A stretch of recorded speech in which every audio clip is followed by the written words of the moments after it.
welcome back to Path of Fate. We are on the 8th of September. Done a little bit of stuff behind the scenes, trying to get some more things happening during the week. But where our session is going to start is on the 8th. It's another Sunday. The night before, pretty significant thunderstorm came through. Things came down hard. Next to no wind, so there's not a whole lot of loose tree debris all over the roads like there would normally be after a storm that came down with that much rain.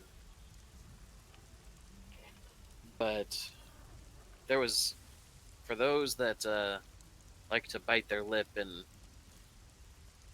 have a shudder down their spine when there's a lot of lightning, or for those that like to hide under a desk and curl up under a blanket and hope that it all ends, it was intense. For a solid half hour in the middle of the 2.5 hour storm, there was a point where you were getting nearly 12 lightning strikes a minute, and they were not small. Eventually, it died down, and the evening went on. But that was Saturday.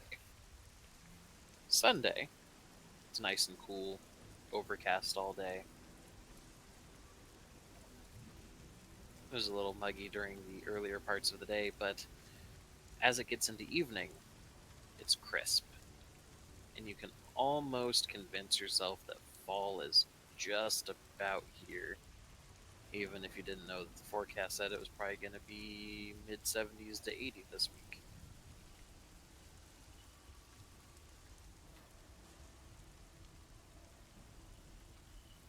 But right now, inside of a well-heated and cooled, climate-controlled, fairly sizable estate, it was now evening for our group of misfits. So, by the time about the sun's going down, who is actually at the Haven?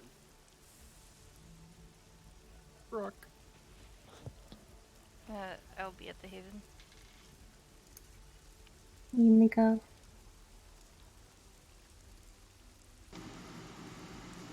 I think Ben's still out in Tacoma. Natalie would be on the way home. Okay. So where we'll go ahead and pick up then is as Natalie is, say, pulling into the driveway, into this wonderfully spacious 4-car garage that you all spent a ridiculous amount of money on. Natalie, you look at your phone and you realize you have a couple emails. Oh. They're from a law firm.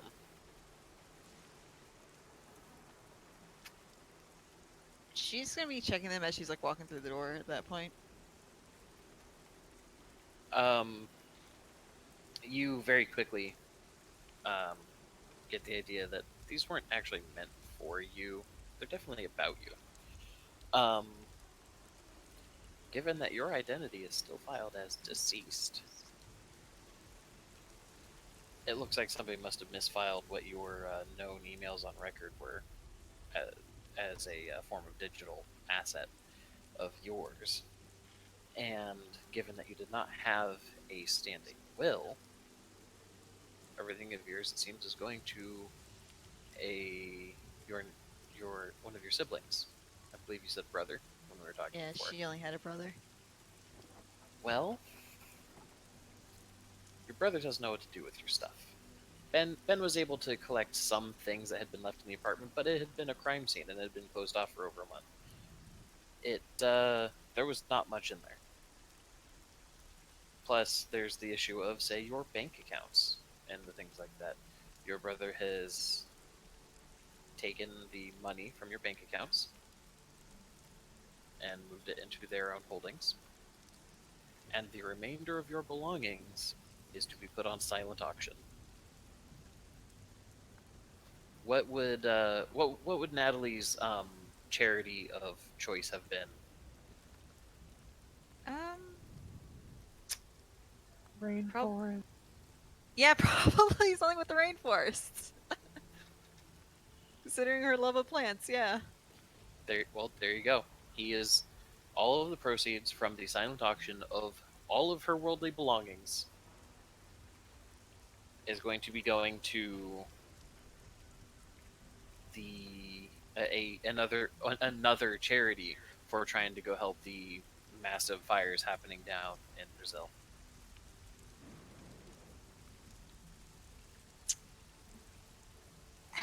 I can't be mad. I mean, it's better than it being pawned, so I guess.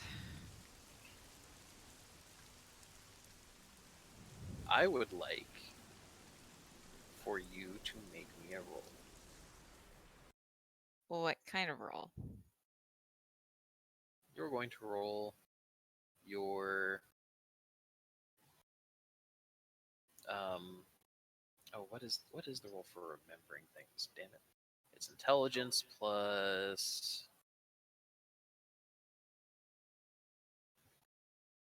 I don't want to say intelligence plus composure, but I feel like it's intelligence plus composure. Uh,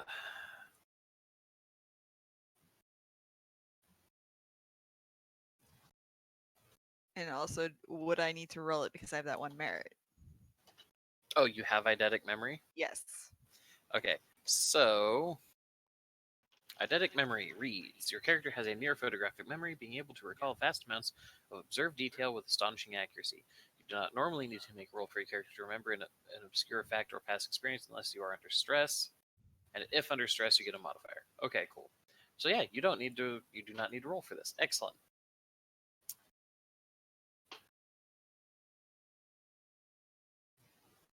Some of your personal belongings that would, because the email list reads that these are being sold not some of it's being sold as individual item. Other things are being sold kind of like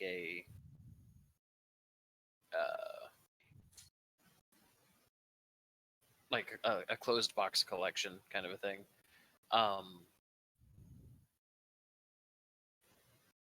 Because they're auctioning everything. Mm. So like intimate wear would be a box.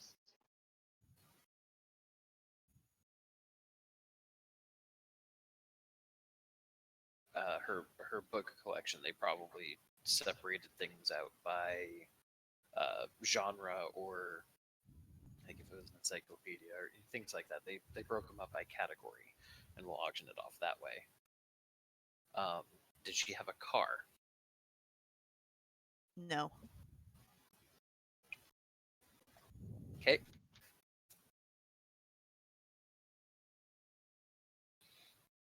So everything of hers is going to be auctioned off tonight. Hmm.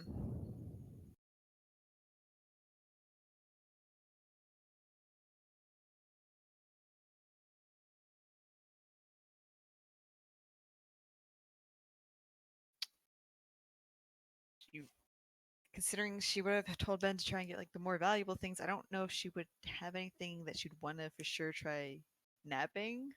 Anything of particular value, other than, and if any monetary value, would have been in police custody by the time Ben was over there Yeah. looking at it.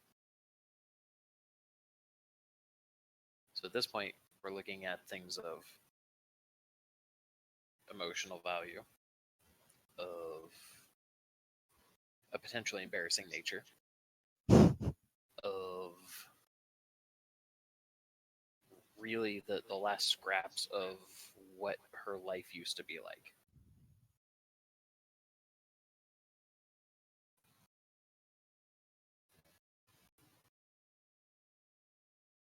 She'd probably want those books though. just for the sake of having them, considering their cases. Mhm. So she's actually going to send out a group text going, so my stuff's being sold tonight. Do you think that maybe we could try at least getting some stuff from it? Do Hey, you Matt. mention in the text you no longer have any money? It's probably going to be like a few seconds later, and then that gets posted. Hey, Matt. Yes. Would this auction have come up in any of Courtney's little notifications for estate sales? Yes. All right, then the first one is I'm on it.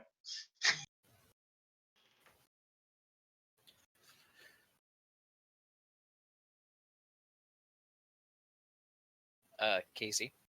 Yep. Natalie no longer has a dot in resources. Alrighty.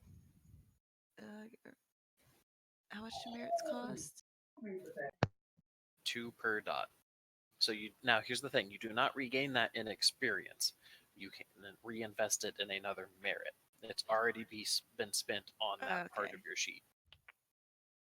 Let me just make a note of that. I swear my pen's.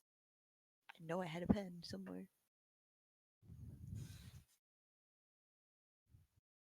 So Courtney, you're going to go foot the bill for buying what's left of Natalie's life back. I will try, yeah. Is anybody else going to respond to this group text? I can help where I can. I don't know how much I'm gonna be able to, but So your response back of just we got most of the things that we could have used around the house. So if it's you guys can't really get anything, it really doesn't. It shouldn't concern you guys. Brooke does not respond, but she does go and see what she can do. Okay, so Brooke is at the Haven. Actually, that is one of the things. So Natalie just got back to the Haven. So Ben and Courtney are the only ones not at the Haven at this point. So you guys get the blip from on your phones that you got the text, and then you hear the front door open. Natalie comes walking in. Oh, Ben texts back, I can try and help, but I really have poured almost all my money into the house.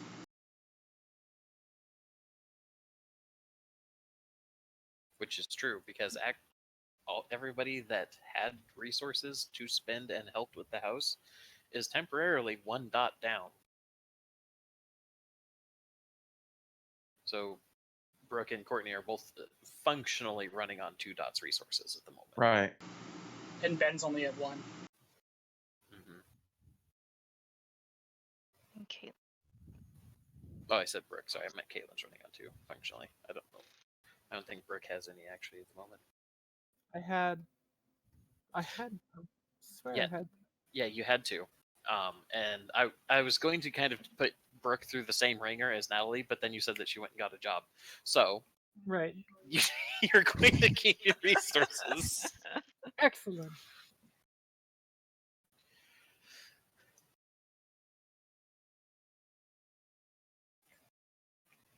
So yeah, Courtney will just head to the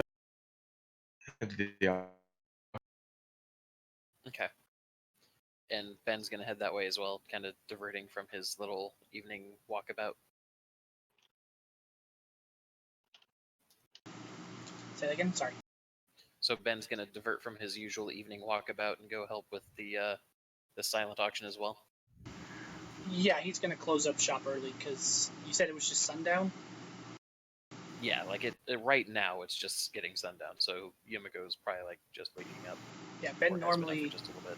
Ben normally works at 10, but he'll close up shop early. Okay. We're definitely at the part of the year where sundown is closer to like 7:50, 8 o'clock ish at the moment. Yeah, it's Sunday. There's not a lot happening today.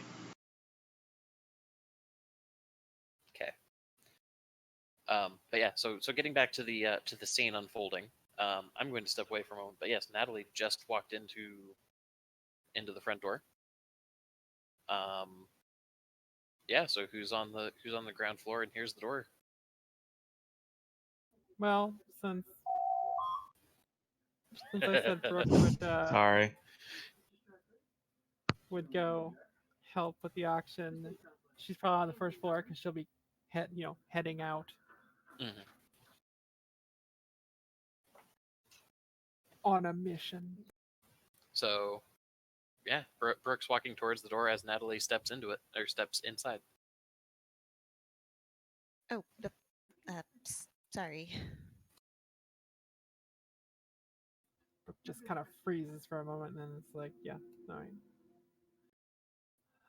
That's don't worry about it.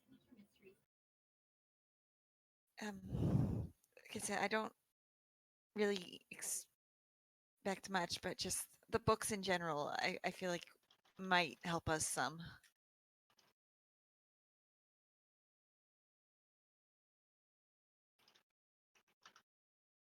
Um,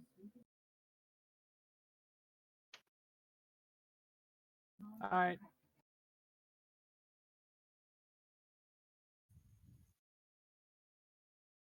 And I I kind of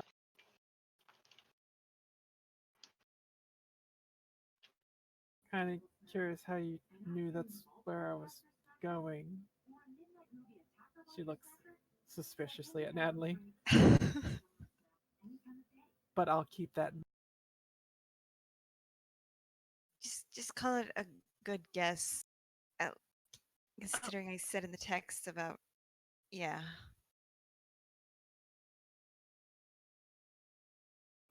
Hmm. If you say so. But I'll help you, or I'll keep that in mind. Help as best.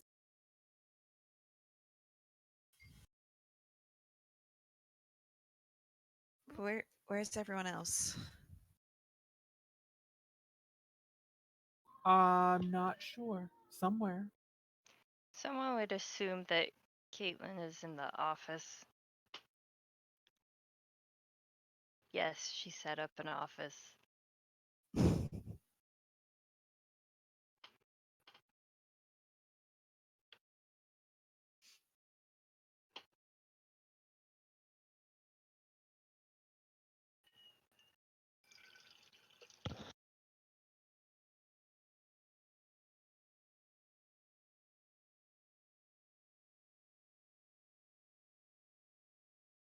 Um,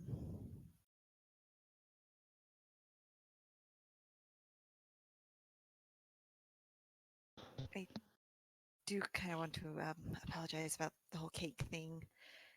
I didn't know. Mm, uh, Don't, don't, don't worry about it. are you sure? I'm sure. Let's just not talk about it. Okay.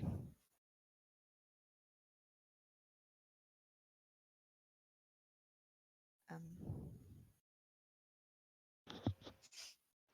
Alright, at that point, Caitlin's probably gonna come on out of the office, stretching her legs a bit. I'm not upset with you. So you don't need to worry. I just would rather not talk about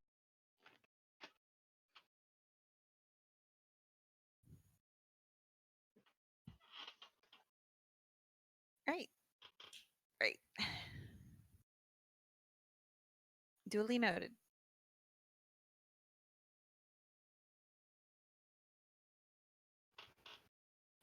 I,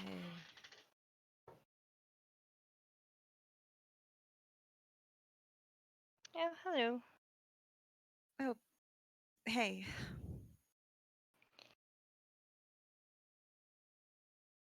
How So, are we all?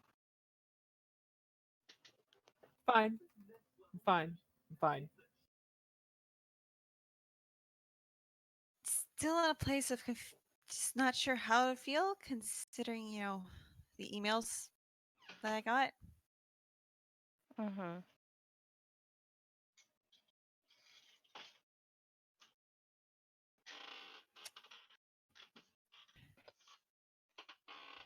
It makes an amount of sense. I mean, I'm kind of surprised my brother didn't just decide to do a yard sale with the stuff.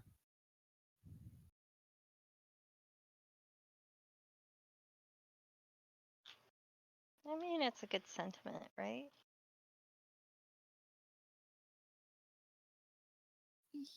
Yeah, but he.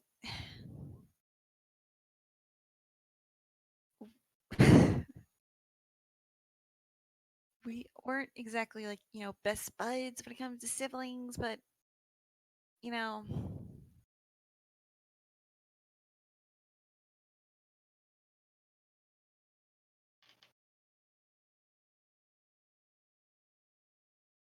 Hoping for a little bit more sentimentality. I'm not really even sure, honestly.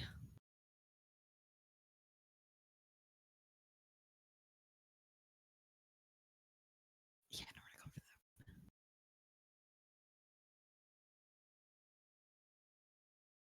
for that. But is Ben around? Because I do have to talk to him about some things I found for him. But obviously, that can wait. I think he's still working. Right.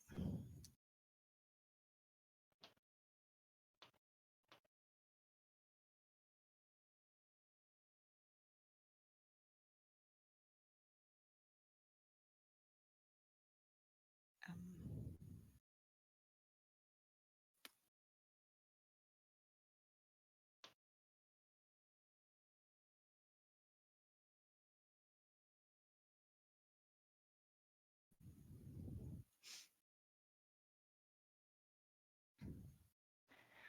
All right, this has been awkward. I'm gonna go for a run. Do you want to join me? I mean, in the workout room. You don't have to run. at this point, it sounds better than being an awkward mess. uh, All right. Okay, so Natalie and Caitlin are going to stay at the Haven. If I'm understanding this right. Brooke, Ben, and Courtney are all going to go to the estate sale. What is Yumiko doing? Waking. So she would have gotten the text that Natalie sent to everybody else. The whole, this is what's going on. If there's anybody that could do anything, that would be great because I have no money.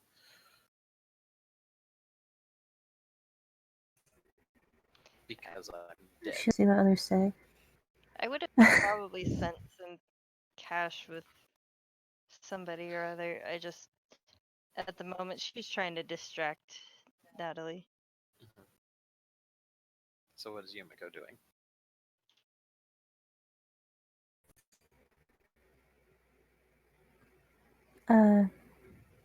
She's sitting up in bed leaning against the wall, with her back against the wall, and looking at the texts from the group messages. Mm-hmm. Mm. But what does she do in response to that? She thinks about it a moment, and she messages back in the group text.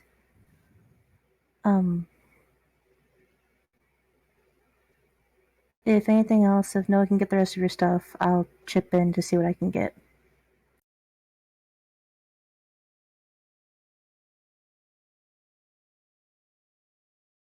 their response would be good morning and thanks.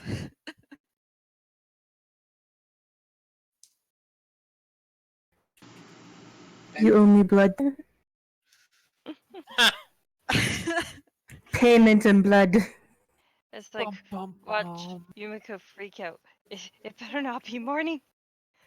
The response So- back is, you know what? Fair enough. So is Yumiko going to go to the auction then to help out? Because it's a silent auction. Yeah, she'll go to the auction and help. Okay.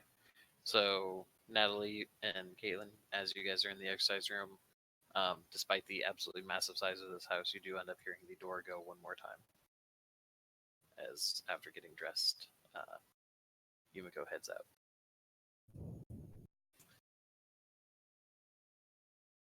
Mm, So, um, did you guys have more that you wanted to talk about between the two wardens? yeah, Caitlin doesn't really know Natalie's plans, so she's going as to get started. At least as she gets started, I don't know if Natalie is going to do any workouts with her or anything. Caitlin's starting out on a relatively slow pace, getting herself warmed up, and says, "So, are you going to do anything about um, your watchers?" Nellie probably wouldn't be working out, but she's kind of avoiding Caitlin's glance on that and just goes, I don't think there really is a better option. Mm-hmm. It's arguably pretty much binding yourself to the area itself. We don't know if the area is going to disappear if you know what happens.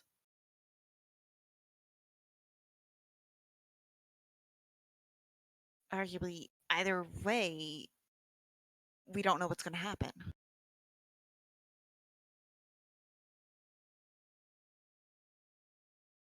Caitlin nodded at that a little bit. As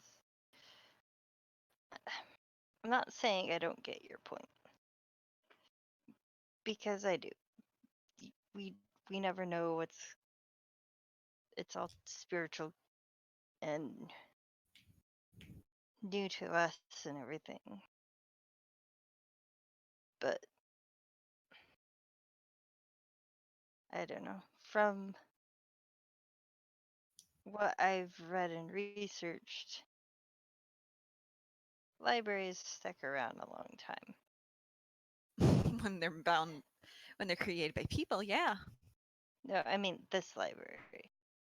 From Oh, from what I researched. And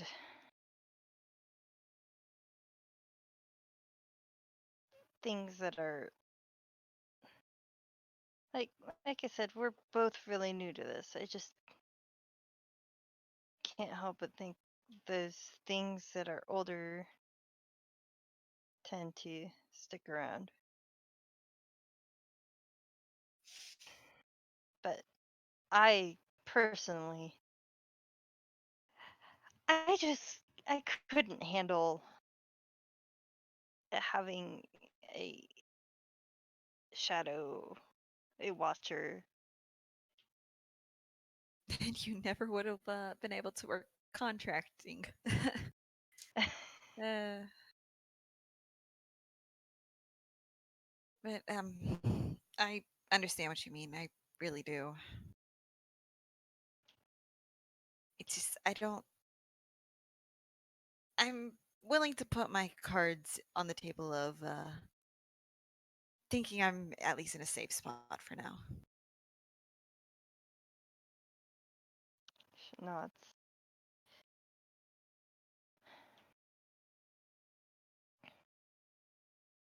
Well, if you change your mind and decide to go with a different option, let me know and I'll show you what I found. Thanks.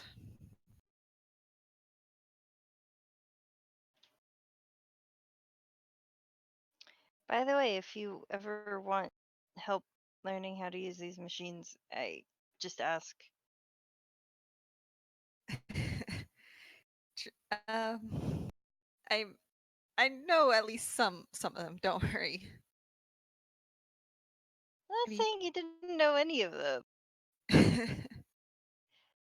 I I like to imagine that Caitlin actually has some decent quality higher tech machines just because she has the resources. that money dough.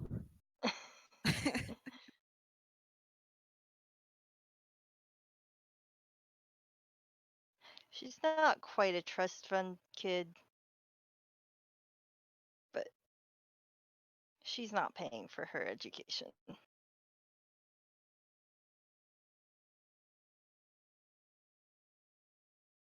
So that helps.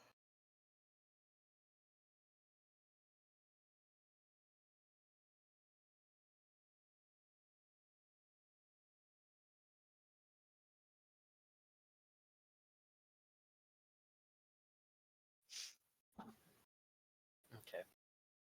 So that little heart-to-heart aside, we'll do a little bit of a time lapse, and we're gonna get to the silent auction. Courtney, Yumiko, Brooke, and Ben all arrive at staggering times to the same location.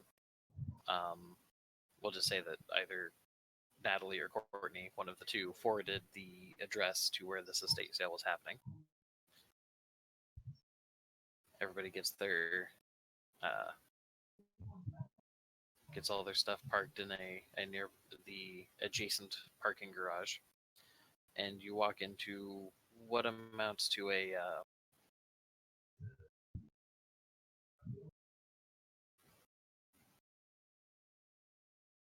it's actually being held in one of the courthouses. Um, so they have they have the benches for everybody to sit down on, and um, everything's kind of like stacked up. They moved the little the chairs that the jury would normally sit in, moved them out of the way, and all of her stuff is kind of stacked, very organized, but stacked up over there. And everybody kind of starts taking a seat. Are you all sitting together, or are you going to separate out? Well, actually, better yet, let's rephrase that. Um, is anybody going to have the idea of, hey, let's talk about what we're doing before we get in there? Ben probably would. Okay, so are you guys going to talk in the courtroom itself, or are you going to talk outside? Talk outside. Okay. So the this courthouse has like 5 different courtrooms. Um, there's one main hallway down the middle of the structure. Then there's 2 courtrooms on either side of the hall, and then one more on the very end. The one at the end is bigger and where this is all being held at. Um, and you're functionally in downtown Tacoma.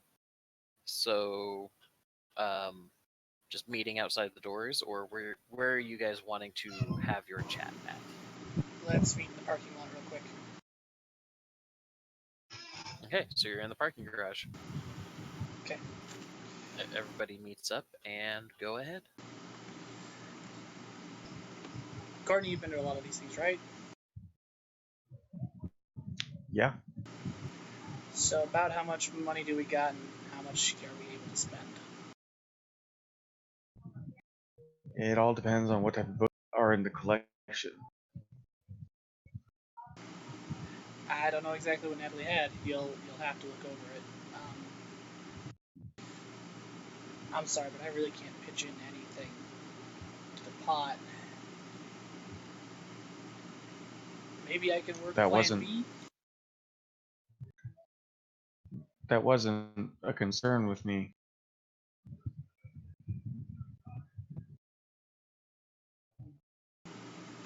Well, look at Mr. Moneybags over here.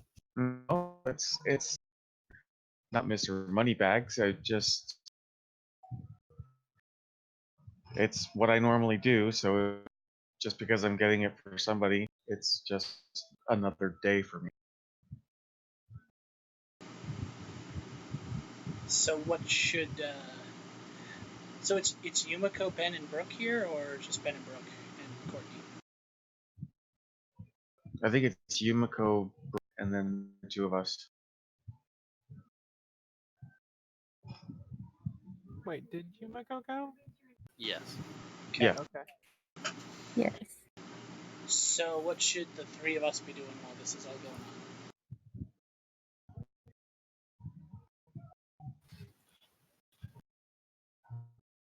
I'm trying out of character. I'm trying to remember silent auctions. Is that where we just put our bids down,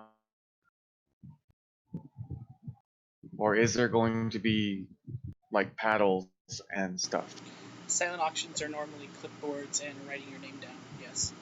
That's that's what I. Okay. I was just trying to remember if my brain was.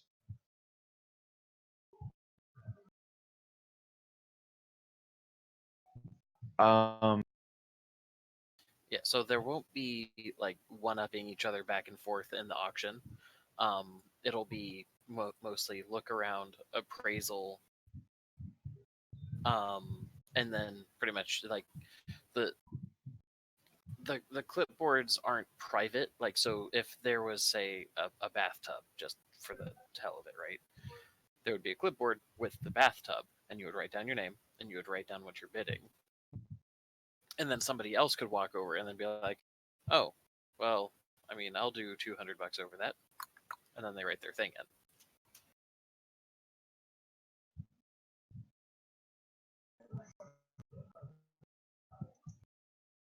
Um.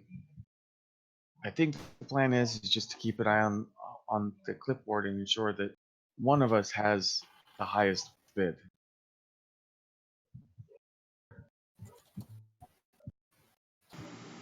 Okay. Or all three of us keep an eye on it? What's that? Are they gonna get upset if like all three of us kept an eye on it? And you know, do they care who pays out? Generally speaking, if you guys went and said that it was, you know, Ben and Brooke and collectively bidding X, then they're not going to care, as long as you guys actually have the money to do so. So we should with the silent auction. Is there? I know in like the paddle auctions, there's like a book that kind of goes over all of the stuff. Is there anything like that to kind of give us an idea of what the book collection is?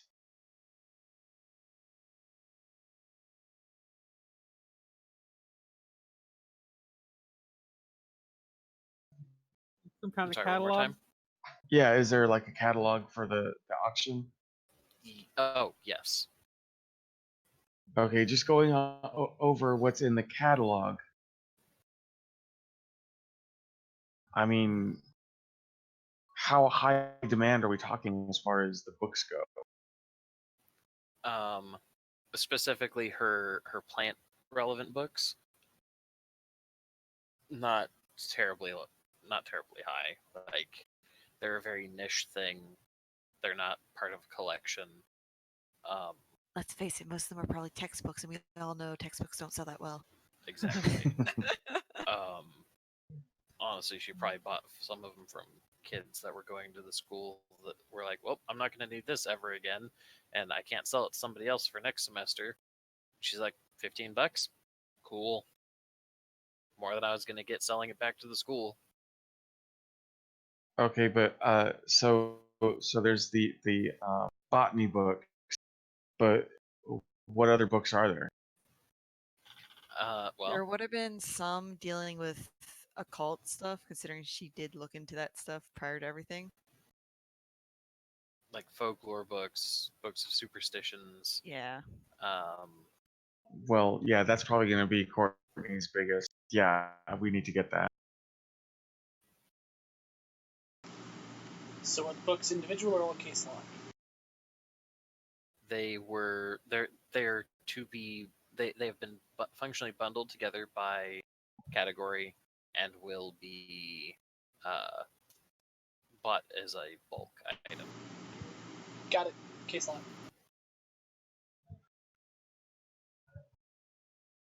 So are we going to be bidding as one, or are we going to try and? If we bid as individuals, then we can hedge other people out.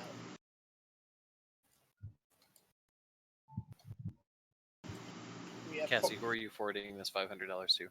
Courtney? Sure.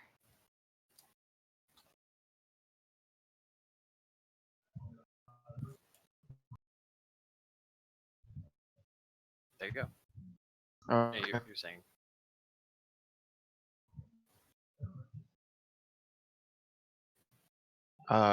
Well, the good news is Caitlin has Venmoed me some additional funds. That's good. So I think we might be able to do this. It all depends on who all is bidding. Again, if the four of us all bid under our own names, and then we just kind of pay out, not as a group, but from the group supply on the sly, we have four chances of getting it, and we can raise the price higher than other people, basically. Right.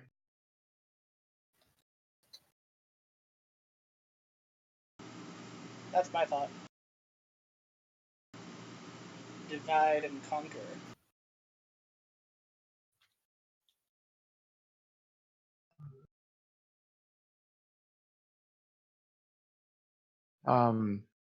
So yeah, that's the plan. We'll bid individually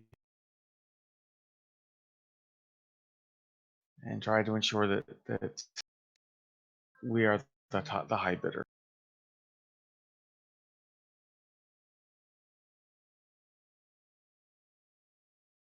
So shall we go in? Just one more thing. If we don't get it, what's the plan B?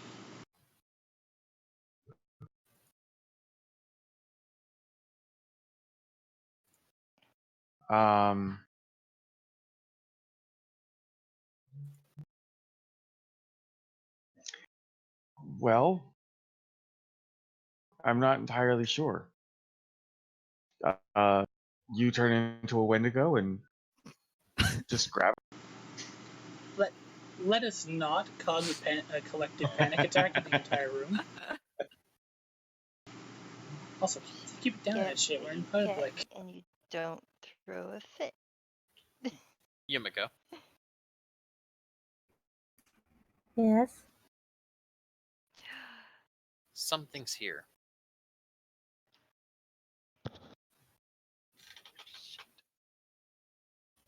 Wait, wouldn't my spidey senses be going off too? No, because your spidey senses is something different. Oh, okay. Ha ha. You Spider-Man. Ben actually Well, actually, wait. Let me rephrase it because because yours didn't. Crap, I can't remember what triggers yours now. It's just the I believe it's anything non-human. So I would know that the group that I'm in it is already pinging the spidey sense. There would be something else elsewhere.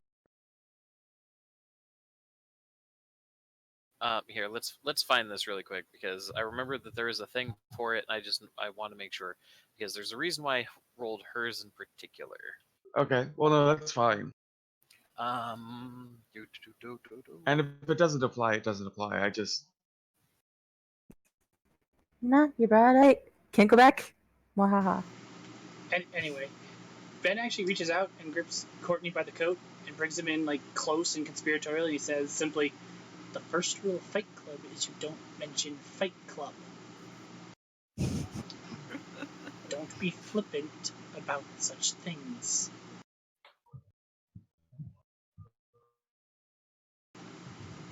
Okay?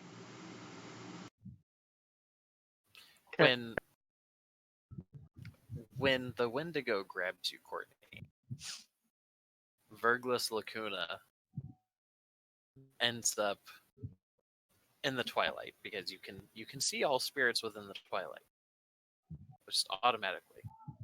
You Okay. see this starry nebula like tendril reach up, and you know from experience at this point it's not actually touching Ben, but it reaches up over his shoulder, and it's almost like it's pulling itself up to peek over, and its large um, eye is almost like half the size of a basketball, constituting most of its body. Okay. And it just looks over at Ben, and it looks over at you. And as Ben's talking about, you don't talk about Fight Club. It just looks at you and says,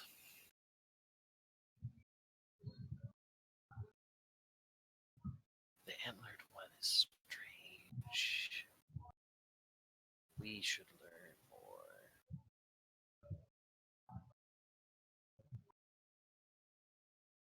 And then it just kind of floats over and kind of like rests on your shoulder as it has spent most of the last number of weeks doing whenever you're meandering about.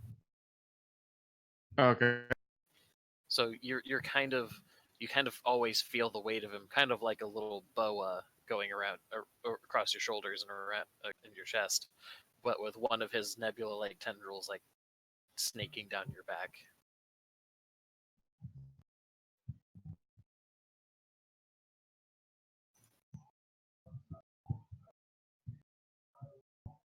He tends to say very obvious things like that often. Yeah, I'm just nodding my head. Anyway, Ben lets go of Courtney's jacket, smooths out where he gripped it.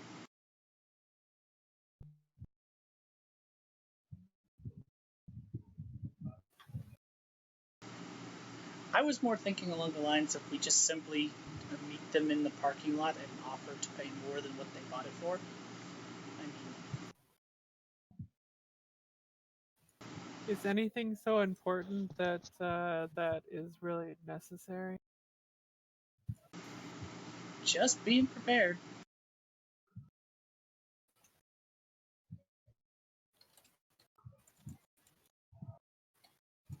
We we're not entirely sure what the books cover, but if it helps with anything that we need help with, we should ensure that it was Natalie, right? Natalie was the one that we're getting the books for. Out of character. Okay. Uh, then we should get the maintain that Natalie keeps these books. Well, I'm mainly going to focus on her botany books because they have personal meaning to her. But if there is anything important in her um, unusual collection, then I will be happy to also help you. The fact is, we're probably going to be bidding all on one box. Like, just one, we get all the books or we get none of the books. So, keep that in mind. Okay. And thanks, Matt. I like I said, I didn't know exactly how that would would work. All good. It's always better to double check. So Yep. I did want to come back to that point then. So mid conversation, everybody's talking about this. Yumiko's just kind of sitting there being quiet. And Yumiko, inside your chest and in your head, something's here. That present the thing that makes you feel when you're hungry knows that there's something there. Something like you. There is another predator.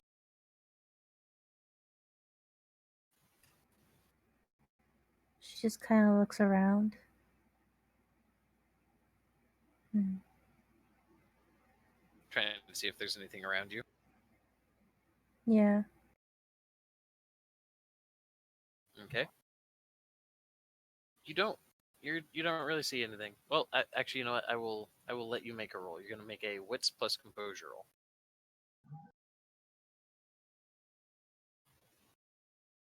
And you do not yet have aspects.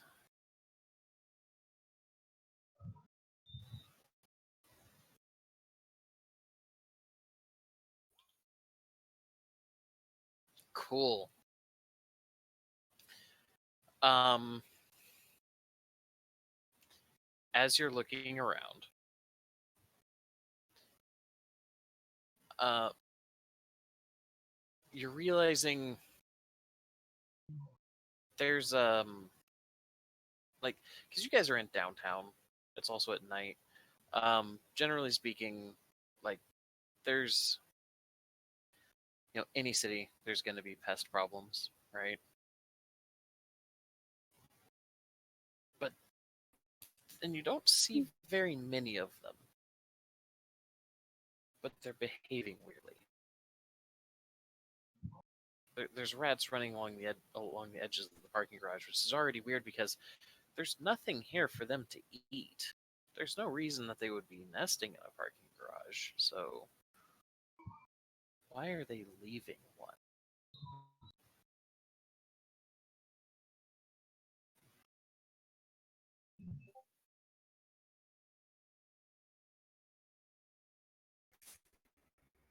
So just watches them scatter. She kind of nudges Courtney and points in that general direction of what she sees. Courtney, Yumiko just nudges you with an elbow and is pointing at a rat. Is that unusual to you?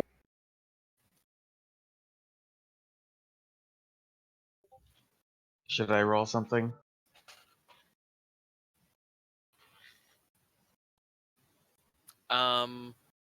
Intelligence plus animal ken. Yeah, because there's something I have some.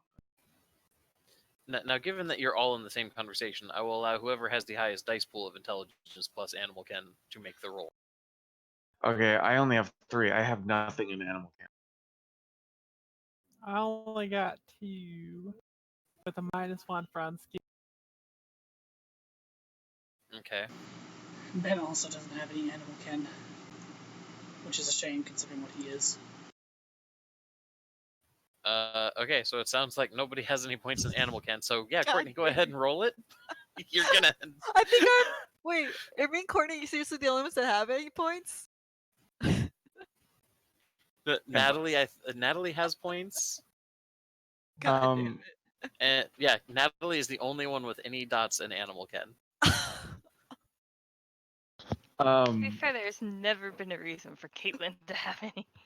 That's fair. Is there a modifier? No, just go ahead and roll it. Yeah, nothing. Good. I have good news. You did not get a dramatic failure. So you're looking at this, Courtney, and you're just like, it's a rat. It's a rat. Yeah.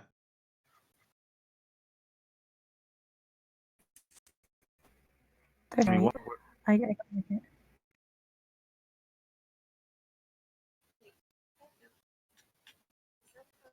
There's something weird about rats being In a parking garage, yes. parking garage. Given how abysmal, like, I honestly thought there was gonna be more dice. If you other folks that are there want to roll, I will let you roll. Yeah, sure, why not? Can I add Primal Urge to mine? No. Curses.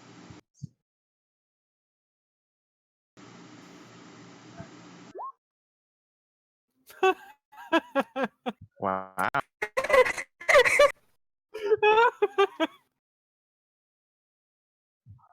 Yes. Brooke watched Animal Planet once or something.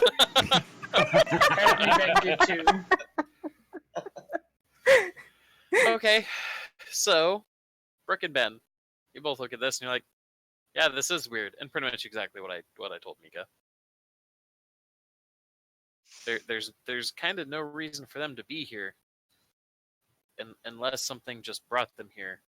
But like 3 or 4 full-grown rats, like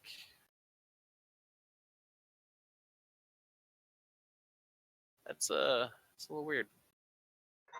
And they're just marching their way single file, but like they're not nose to tail. There's a significant distance between each of them, and they're just going along the edge of the parking garage along the wall, making their way out and leaving. Making their Matt, way The downtown. rats go marching one by one. Hmm. may I request a kenning roll? Remind me what that is.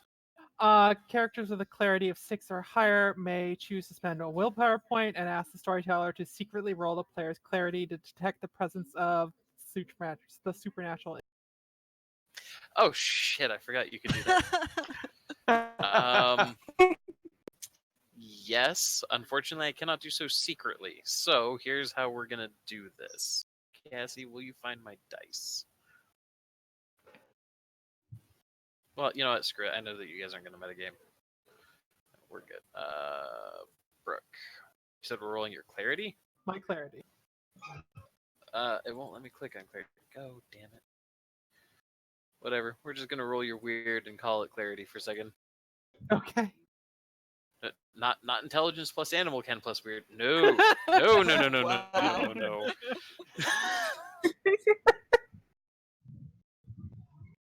Wow. Not much, huh? All right, let's see. Success. Each success reveals the presence of one nearby supernatural being, item, or magical effect, assuming that there are any present to detect. This will not allow the change to detect anything that is being actively concealed with some form of magic. Contracts are required for something like that, but it will allow him to spot supernatural individuals if they are not engaged in any unusual activity.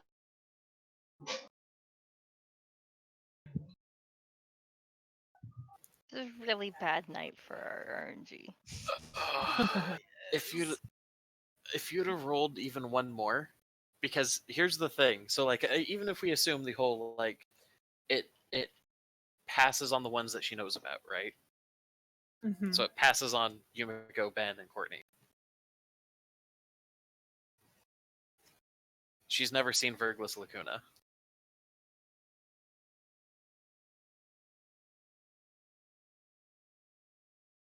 Oh, that's only a 5th edition. That is technically speaking the closest, or not even technically, that is literally speaking the closest supernatural thing that she would be able to detect. Okay. You know, And you had to spend a willpower point for that? yeah. Is there a limit? Oh wow, you are almost out of willpower points there, sister. No, I marked them in and marking them off backwards like I would with Glenn. Okay, no, run it like hit points. All right. Yeah. Because yeah, otherwise I'll look at that again later. Be like, how do you only have 1 point left? Okay. No, it confuses me that way because you take it off like you do with your. But I got you. Yeah. Okay, so you do this, and now is because this is just a perception thing for you. There's nothing that anybody else can see that when you do it, right? Right. No, this isn't like my elf eyes light up and Okay. shoot out So beams of mystical glitter. Brooke, what's your elf eyes see? Damn it, you took it from me. so here's how this goes then. Brooke, you're looking at these rats like, I wonder, and you focus and you put all of like everything to like, I want to try and see, capital SC. But before you see anything with the rats, Courtney out the corner of your eyes is wearing a goddamn galaxy around his head. And it's Right. writhing and it's shifting and it and this big eye, because just for those of you at home, that's what Verglis Lacuna looks like. So, This is what Courtney is currently wearing, like a frickin' shawl.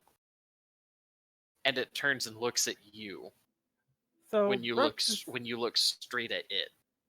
is This just is the staring thing at. that Caitlin freaked out about. Yeah, Brooke is just like staring at those rats intently for a second, and suddenly just whips her head around, stares at Courtney, and just like, what the fuck? What? Star spawn. Its eyes have opened. Glorious day. You have a thing. You have head eye.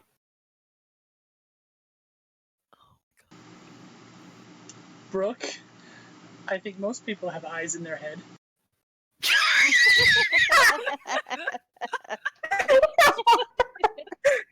You can find owls in the woods. Oh my god. Oh, thank you for that, Emily. Oh my Not Anyway, like get- this one.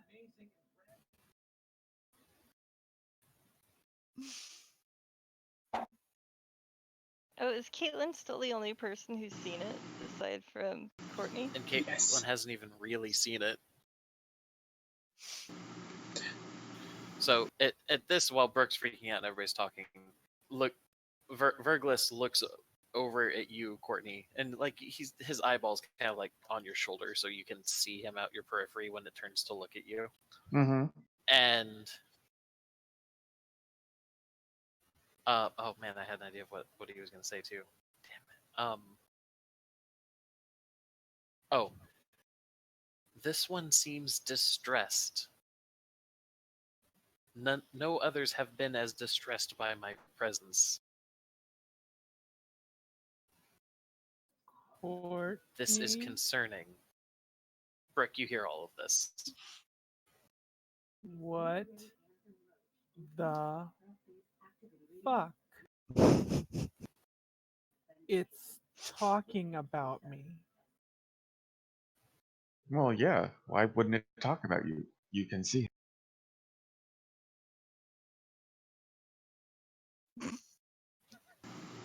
Ben takes a look around. Is there anyone nearby in the parking garage? Not anybody within earshot. Please tell me you didn't make any contracts. I did not make any contracts. You do not remember making any contract.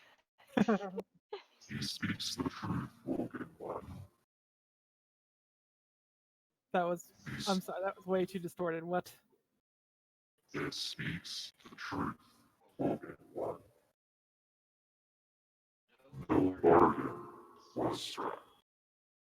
Oh well, that is a way. Wow, what changed?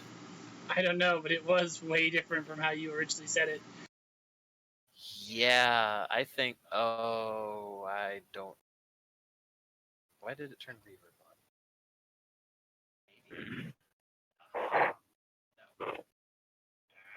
Screw it. Whatever. His voice is super echoey. Like it sounds like it's constantly speaking into a vast vacuum. So just that's a thing. Or a cup on Matt's desk. Yes. Thus is the way that all the star spawn speak. Behold the tankard of the cosmos. Mine would probably be better, but it's got stuff in it. God damn, Cassie, get more drunk. There you go. This is how Verglis Lacuna shall speak henceforth. No, I'm not gonna do that. That's really annoying. But no, pretty much it turns back to look at you, Brooke, and it floats off of his shoulder and is in the air immediately in front of you. And it's each of its little tendrils is like very slowly, like you could tell it's not really even a conscious decision. They're just they're squirming and writhing around itself as just kind of as kind of like a passive thing, like video game models and slowly wagging their tails back and forth. Mm-hmm. Um, and it says, the star child speaks the truth, woken one. There was no bargain struck. They were simply chosen.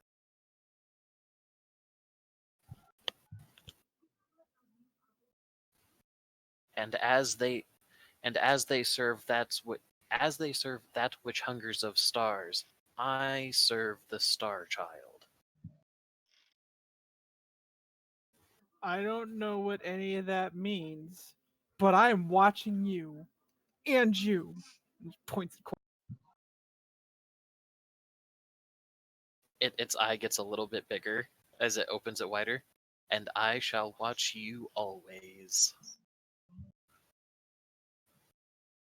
Now, I have an important question. Your kenning ability, is that a for the scene thing, or is that it just lets you detect when there was a thing? I'm pretty sure that's just detecting a thing. Let me check again just to be sure. Okay.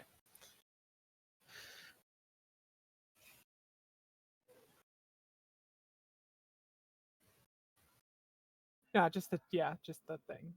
Okay. So after it says, and I shall watch you always, you realize that the power you called upon is starting to dwindle, and the thing starts twinkling out of you as if it was like sliding backwards down a tunnel until you lose sight of all of the stars within its tendrils.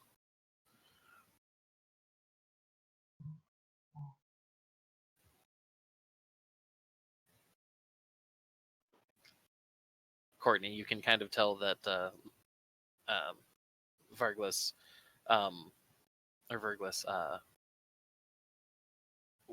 was continuing to say something to Brooke, but like once Brooke's eyes started like moving, deviating away from where Verglas was, um, the spirit has kind of realized that she cannot see it anymore, and it seems actively disheartened as it floats over and drapes itself across your shoulders again.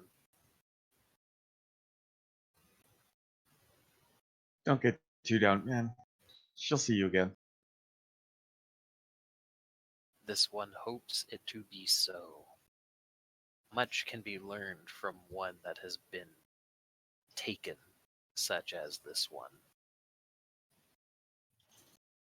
Uh, as an aside, since they're saying that something is up with the rats, and I'm not entirely sure what it is, Vergus, do you think you can keep an eye on them or see where they're going?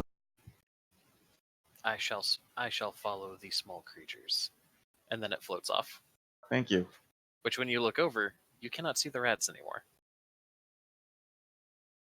Well, they were just rats, so I mean, I'm just going off the word of everybody else that it's weird. Mm-hmm. Shall we go inside?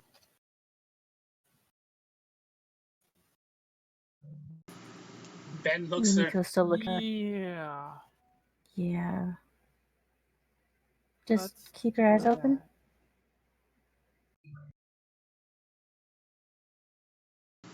that. I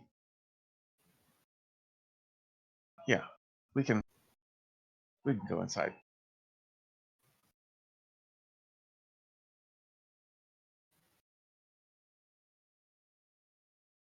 So Courtney will go inside. Okay.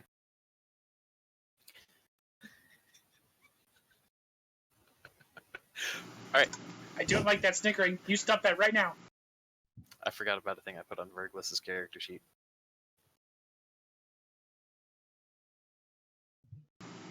Okay. So inside we go. All right, Yumiko, your inner beast after or in the middle of the altercation between Brooke and Courtney, in which Brooke was talking about eyes in people's heads. Your beast calmed down, but it's on edge. Your urge to kill is on edge. your urge to defend yourself, all of your natural instincts, like as like a separate creature inside your head. Urge to kill So- rising. Hmm. And when you step back through the front door, I would like everyone to reflexively roll me a um,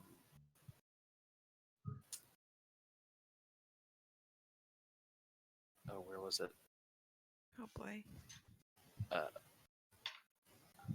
Resolve plus subterfuge, please. Oh boy.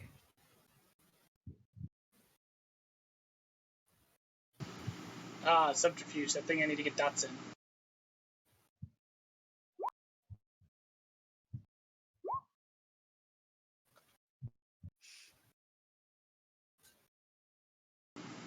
And yet, I still succeed. Nice. No, you don't. Oh. Oh, in the face. Okay, so when you step back inside, Yumiko, your beast is like, it's here, it's here, it's here. Something is here. Something bigger than us is here.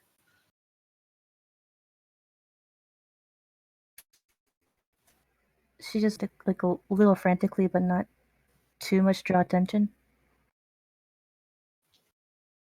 Okay.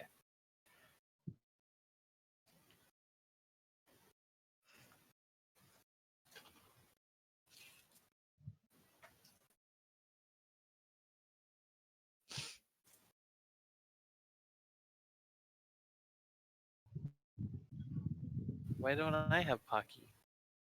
What the fuck? Fine. I see how it is. I kind of don't want to. Anyway, all right. So, as you guys are walking around, they have been pulling stuff out from where the jury box was, getting things set up on these little on tables and whatnot, getting again the clipboards all set up and ready to go,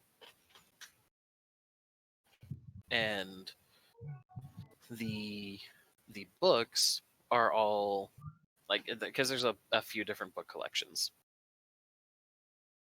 Um, there's fiction, botany, folklore, etc. Of a couple of things like this. Um, you can tell that her brother at least had the presence of mind to not put things like her address book. Like the address book is there, but it's open and obviously everything has been removed. Things like that. So there's nothing of personal information for Natalie here. Oh, okay.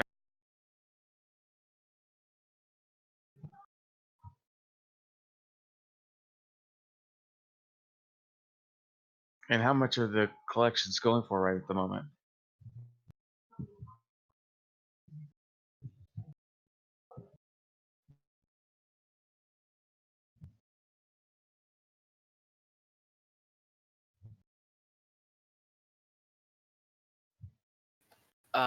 Right now, because it just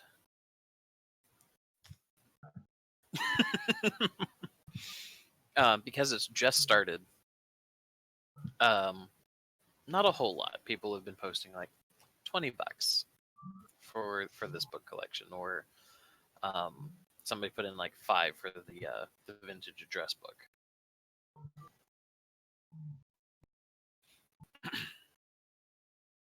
So everything Okay. right now is actually running super cheap because, again, they're planning on doing it in phases. They're starting with some of the more mundane everyday items and whatnot, and then they will move on to some of they after those have been out for a little while, they're going to swap them out for some of the bigger items.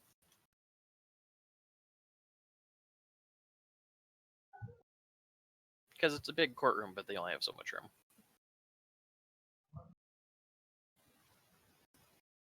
Um,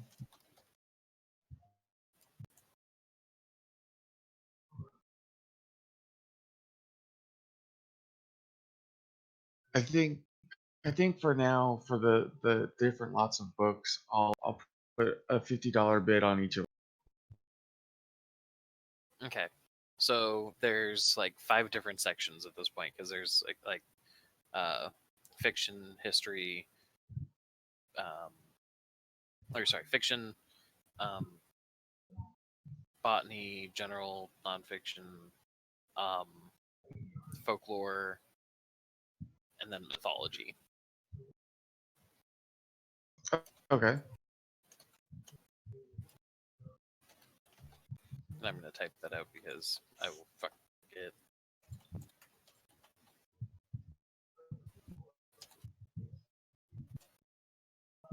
Nonfiction.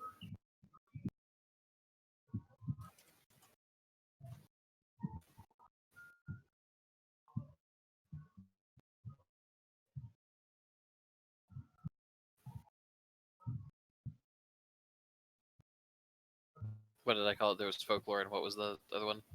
Mythology. Thank you. Okay.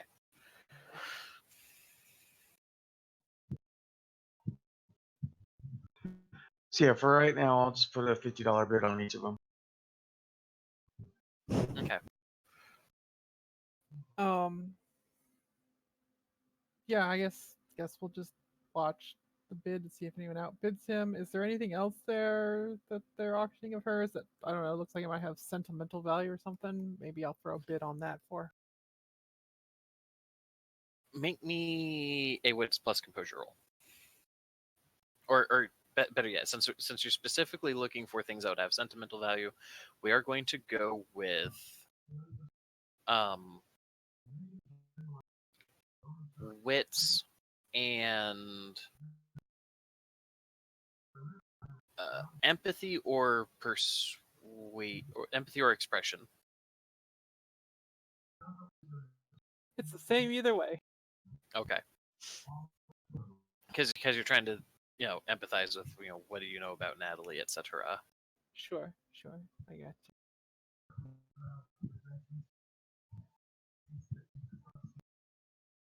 Holy shit! Wow. Shit, wow. 3 dice, 4 successes. Awesome. Okay. You notice something that's set aside. It is a small collection of books, but where the other ones are all stacked up in boxes, these ones are set aside. And at first they look like a book because they are in fact bound, they're hardcover, etc. But then when you're looking at it, you realize there's no title on them. These are more like a hardbound journal book.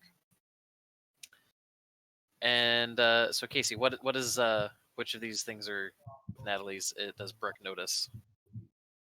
Because Wait, what? you can flip open a couple of pages and like look at what's in the books a little bit.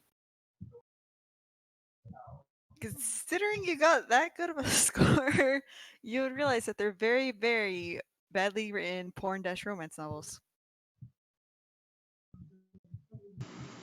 Oh snap! Oh geez. What kind? I'm curious now. You act like I would know.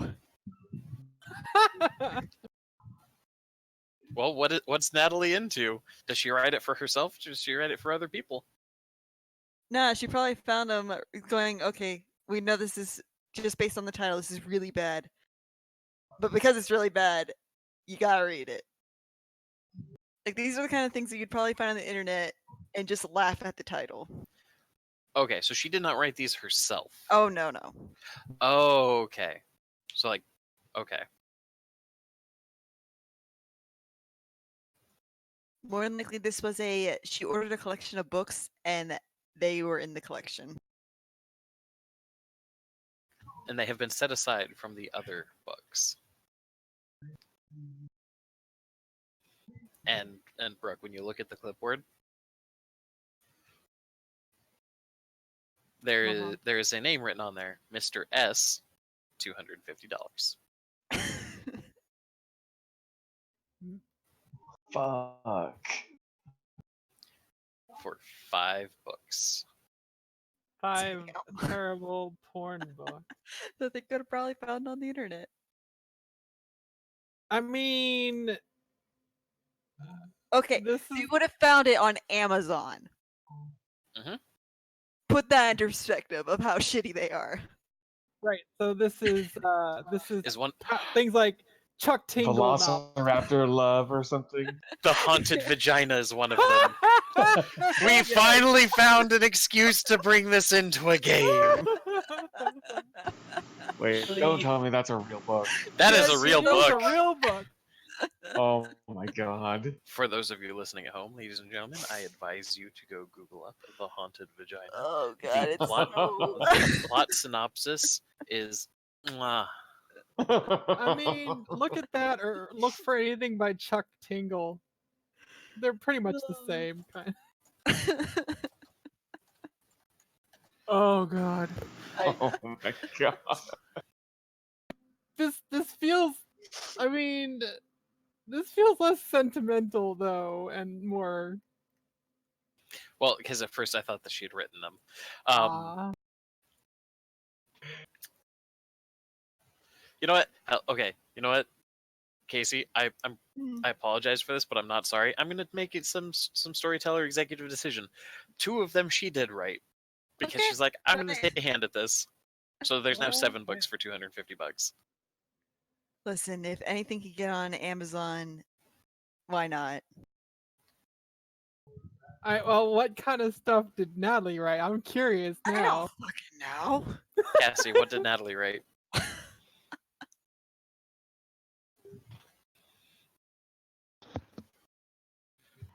Um, I don't know. I feel like Gardener and the hoe. I was gonna say it's like I feel like she either wrote something to do with plants or something to do with poison ivy. So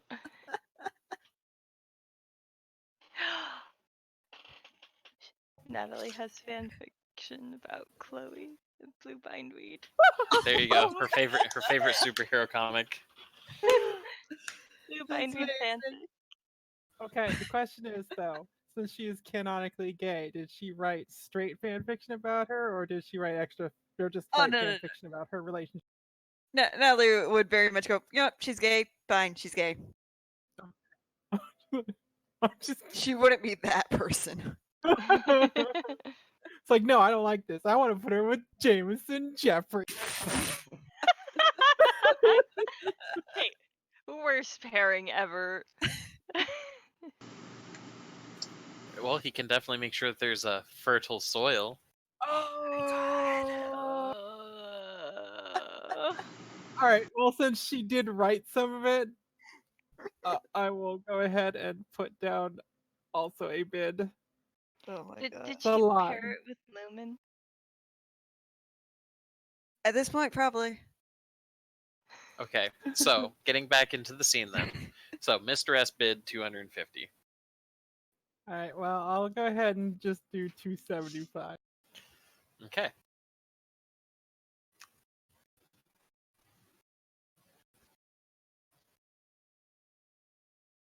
Are you going to bring up what you went to go what you walked over to bid on? Because everybody, like, I'm assuming you all are kind of vaguely keeping an eye on one another, right? Mm-hmm. Yes. So you see Brooke walk over, get really kind of interested in one of these, flip one of these books open. Her Make eyes some get a little faces. big. Yeah, her eyes get a little big. She makes some faces, some ranging from "oh" to "oh," and then she closes the book and then she quickly scribbles on a bid.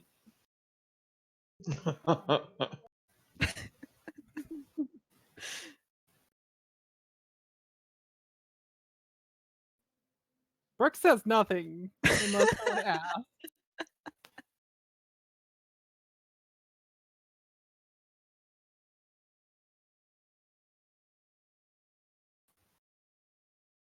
I'm not going to say anything right at the but that's certainly interesting. I don't remember seeing that category of books. Oh yeah, because they are definitely not labeled.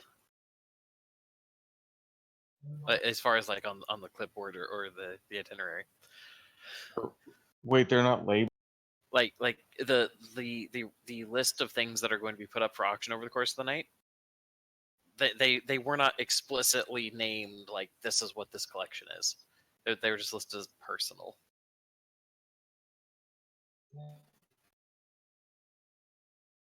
Okay.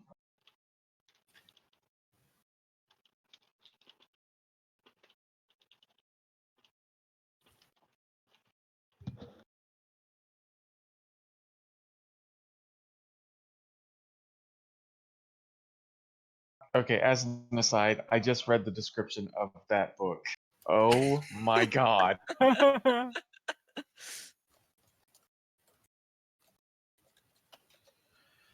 Yep. You're welcome.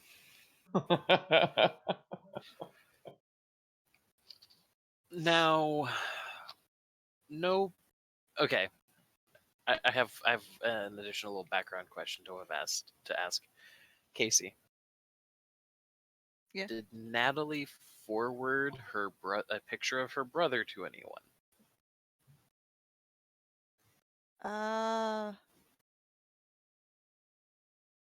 No. Okay. I would like everybody who is there to make another. You're going to make a wits plus a composure roll.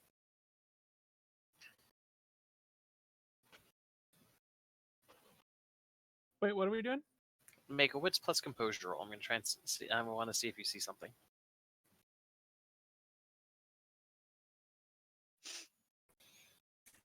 All of us. Yeah, everybody that's in the room. Oh, nice.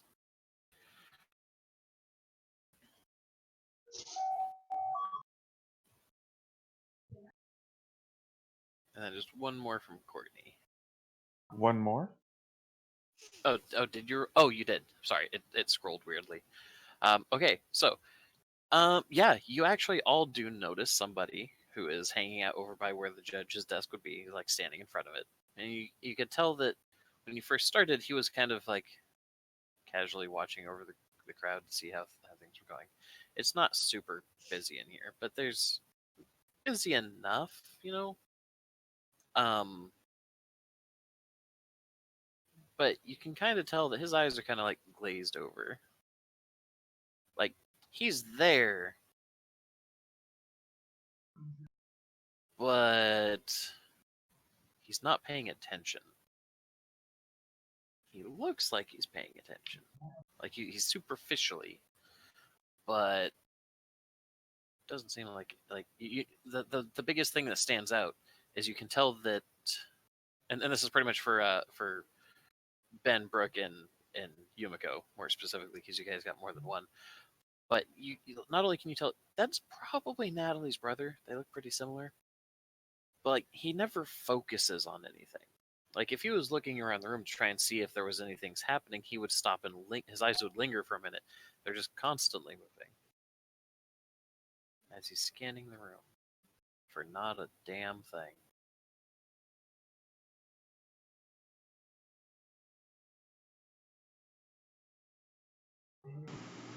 That's weird.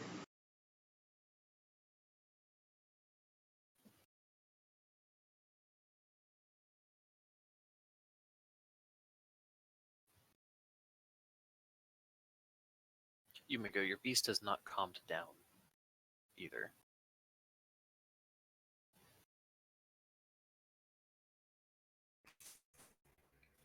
Even around, taking notice of Natalie's brother as well.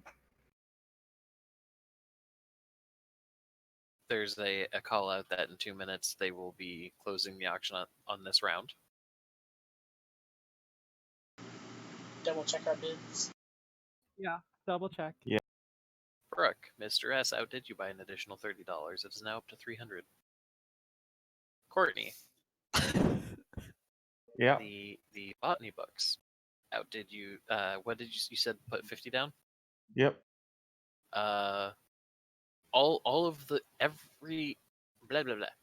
All of the book collections did you buy another 20? They're all up to 70 apiece. Go up to 75. So you're gonna really quick go and do a last minute Actually, 75. actually, you know what? I'll do a last minute 100 each. Okay. And I'll just throw another $25 on it. Okay, so it's 100 each on the 5 collections, and you said 25 on the smut. Yep. Okay, so 125 on that. Okay.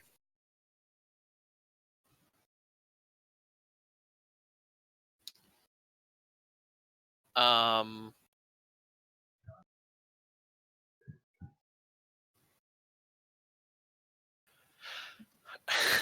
It's a good thing I still have the Immortals book open.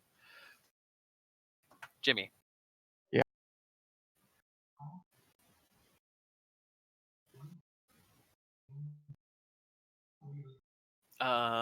Okay, so we need to look up. One second. I have to get back to this thing really fast.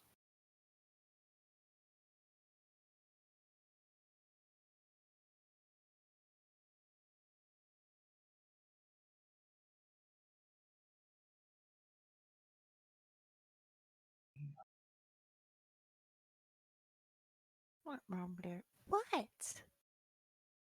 What, baby girl? What do you want?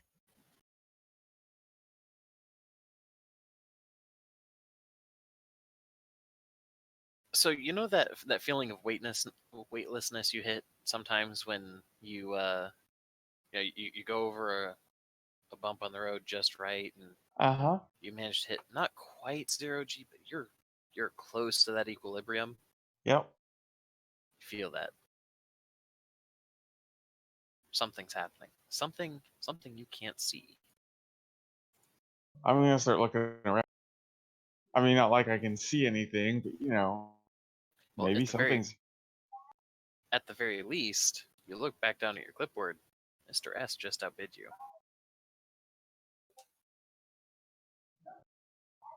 by $5. I'll go up 10. Okay. Just Yes, Emily. on all of them, On all of them. but just $5 though. Yep. All right. I'll throw another 10 at. So Courtney, you're going back across all of the clipboards and you're writing your stuff back on, right? Uh-huh. Okay. You guys are really close to a time limit. Which ones are you going for first?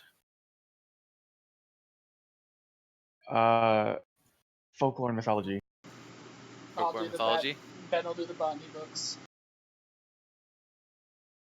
And I'll give this one to you because especially because with everybody keeping an eye on one another, Ben, you noticed that Courtney just went and wrote stuff down, and he hasn't said anything yet, but he looked very concerned about these clipboards, and he's going back and writing stuff again. I shall also head over. Okay. So, I want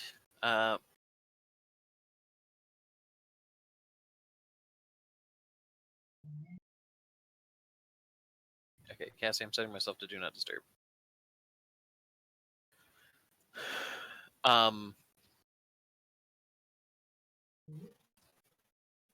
In fact, I'm here you go. I'm going to give you guys a bone really quick. Do you guys put the pens back down? Uh, Or do you write your name and keep the pen? I keep the pen. Ben? Ben sets down the pen.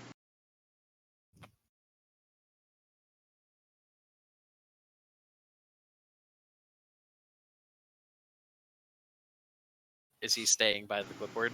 Yes. And looking very intimidating while he does it. Like, I dare you. I dare all you fuckers. Yeah, that's kind of Brooks' Ac- version thing Just right now, just standing right there. Yeah. Well, But keeping an eye on the clipboard, though, right? Yeah. Okay. And Courtney keeps exchanging glances from the clipboard and looking around the room, and then going back to the clipboard. Okay. But the ones that Courtney capped the bid out on, you're keeping the pens. Oh yeah.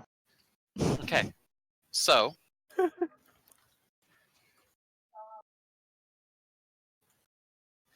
out of everything that you guys came with, here is your update as they close the round of auction, and they go around and they collect the clipboards. You guys did in fact win the bets. But each so as they're collecting the clipboards, they move them off to the side. Verglis floats back in through a window. Okay. And he kind of lingers on Courtney's shoulder.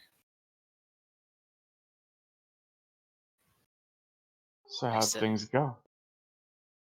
They were delicious and informative. Okay. So you interrogated them and then ate them. No. It ate them, then interrogated.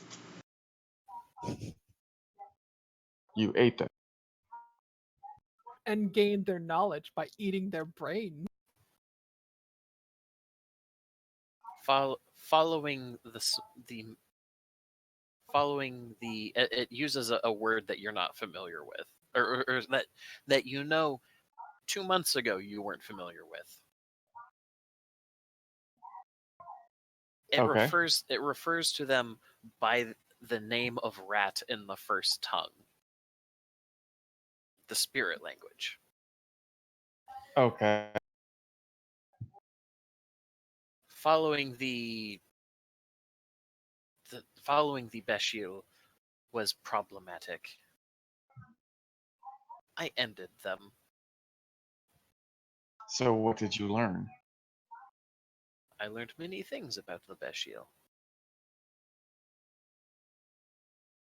Such as? Their spirits are manic. They are prone to concern. They are not terribly potent. And they taste good with ketchup. They were under duress at the end, but being consumed is the way of prey spirits. And this does not make sense to me.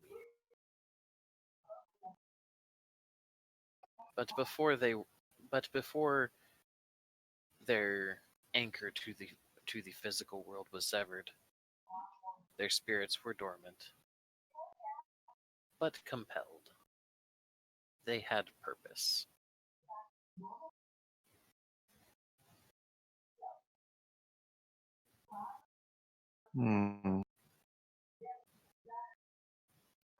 Courtney, Yeah. from the context of having had Verglis around for a while now, you know for a fact, or you can infer pretty well what happened.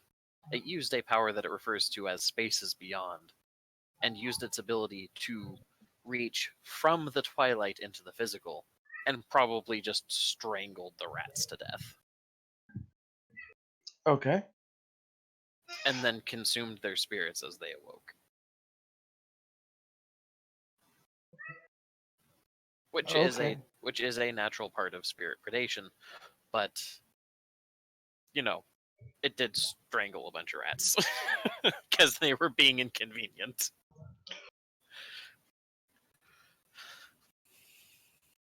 I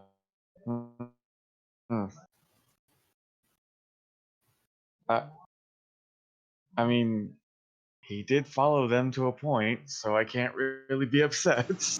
Oh no, you can totally be upset, and you should yell at it. Except In not the now. middle. Except now. Except not now, because we're in public. Crazy person. Talking to yourself in public is one of those things that crazy people do. We wouldn't do that, would we? No, Matt. No, we wouldn't.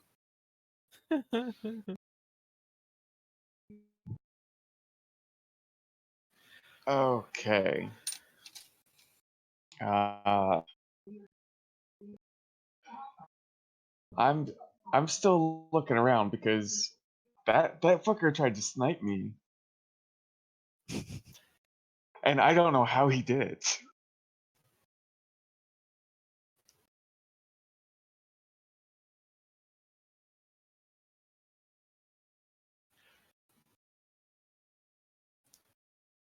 So they bring out the next round of things.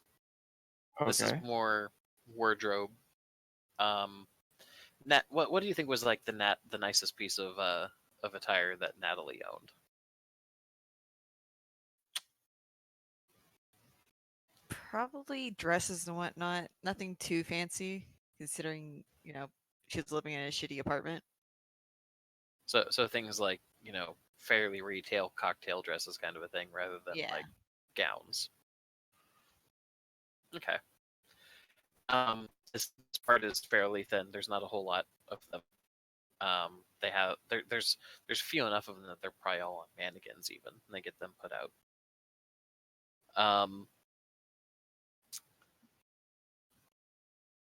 What do you think was Natalie's color? Purple. Yes. No. Okay, so then I'm gonna make a couple pair of pointed questions here then.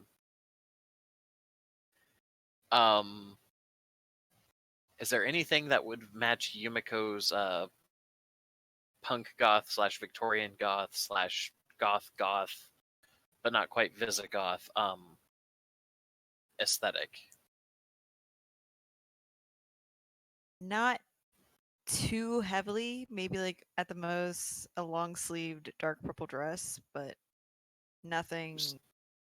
So not enough to do it on its own, but could be used as part of an outfit. Yumiko.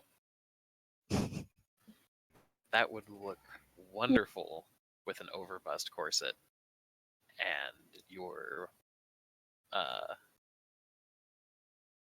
the pair of pants that you have that have buckle straps going all the way up from the knee to your waist.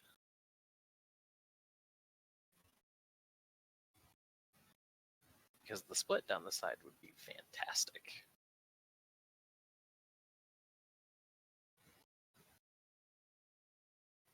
But the bid started at $100.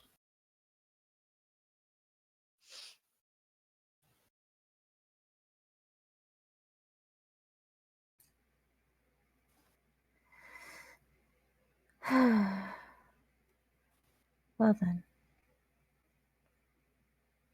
She puts down a bid for 125. Okay.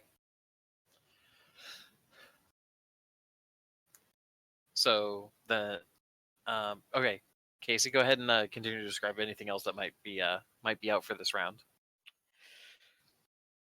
Are we talking classy items or just clothes in general? Yeah, because any of her like daily wear stuff is probably gonna like either get Goodwilled or whatever.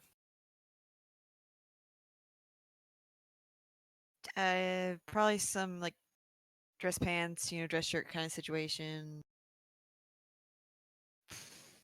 Most of the things are keeping, other than like a few items, a lighter color scale.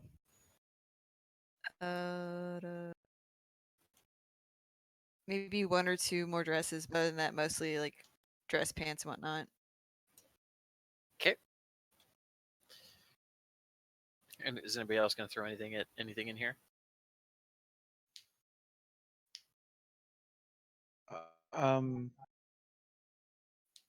No, I don't think Courtney. We have got what we came for. Okay. Or what was asked for. Yumiko. How much attention are you paying to the clipboard Yes. on this one?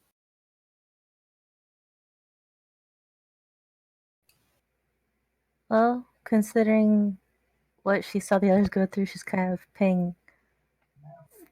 She's attentive to the clipboard. Okay.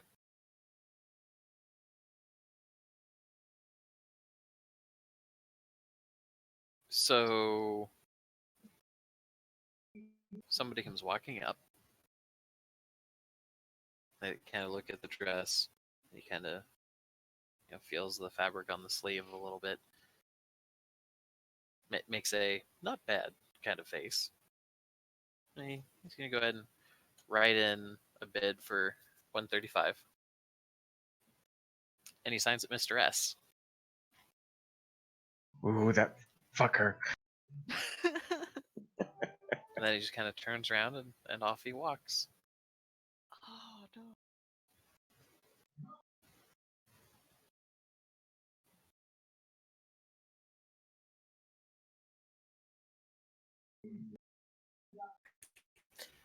She kind of watches him. She what? She watches him walk away.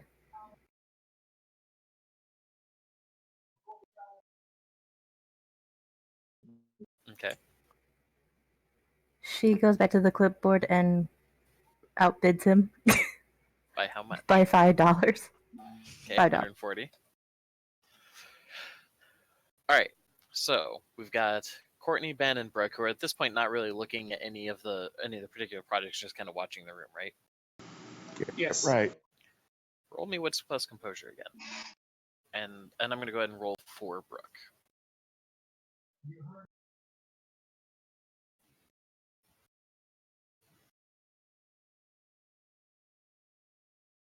Oh, I got nothing.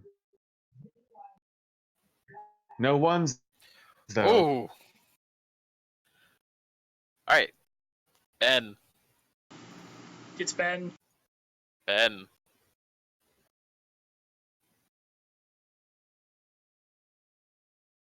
What did I have? No idea what I just pushed. Okay. So, as you're looking around the room, you realize that there's another weird thing that's going on here. Uh-huh. There's only one bid on every single product. On Mr. every S? single thing out here. They're all Mr. S. They're all a little bit over the minimum bid. But despite the fact that there's 20, 30 people in this room, not even counting you guys,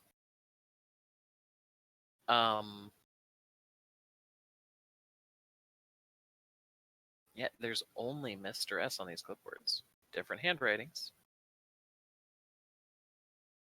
but they're all being signed for on behalf of Mr. S.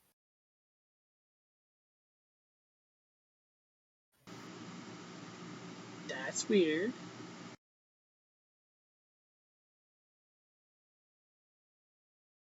Yumiko. Yes. Lady walks up. Eyes don't really seem to actually rest on the dress all that much. She doesn't really seem to actually consider the dress. She just seems to look at it for the culturally significant amount of time, as if she were to be appraising it. And she outbids you by $5.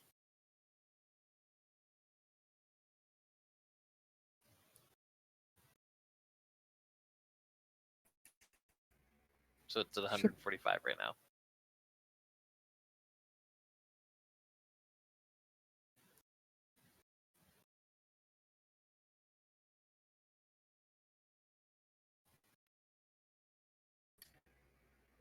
She looks at the clipboard to see what the name is.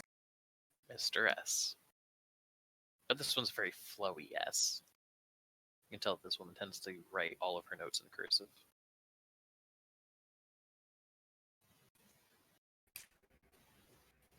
She just kind of squints at the clipboard and then looks at the person, the lady that walked away. Oh, she hasn't quite walked away. No. When you look up to look at her, she just kind of smiles at you and says, "It's a wonderful dress. That'll be excellent." And then she just kind of walks off. She says, with a quiet, "Good luck with your bids."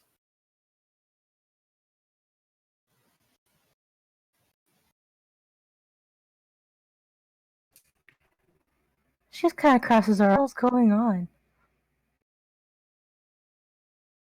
Does she say that? Yes. Okay. So she puts down another bid for outbids her by like $20. So 165 bucks. Okay. So at this point, it's been probably like another 10. It's been 10 minutes of this round or so. Yumiko specifically, I want you to roll me. Um. Oh, where is it?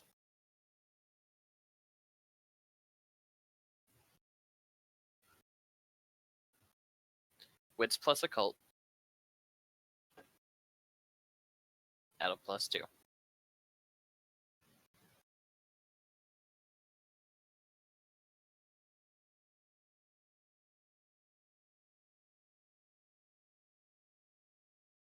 When you look at the back of the room, you can finally see something. Somebody's sitting on one of these benches, his hands up behind his head. It's kind of just like you only caught him just out the corner of your eye. You can tell it's a guy. You can tell they're wearing something blue. Long sleeve, something blue. But they're even once you finally turn to look straight at them, it's like they're the only thing that's out of focus.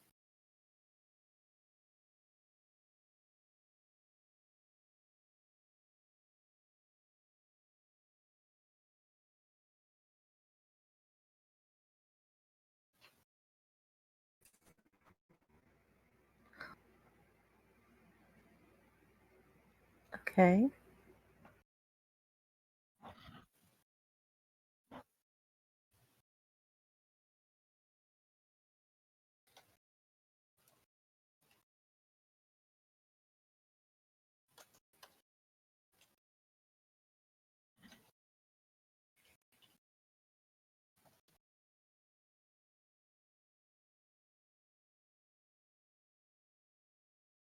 Is she gonna do anything with this information?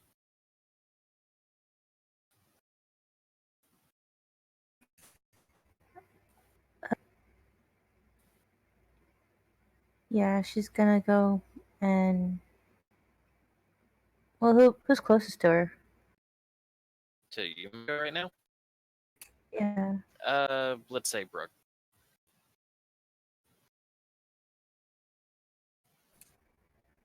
She motions for Brooke to come over. Okay. What's up? Does that guy give off a weird vibe?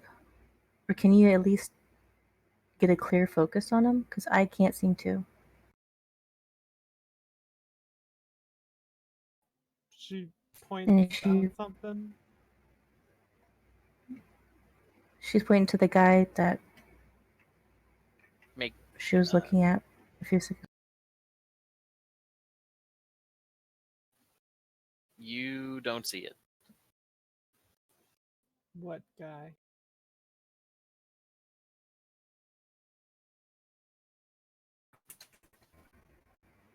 Reached nightly levels of crazy here. I'm not seeing things.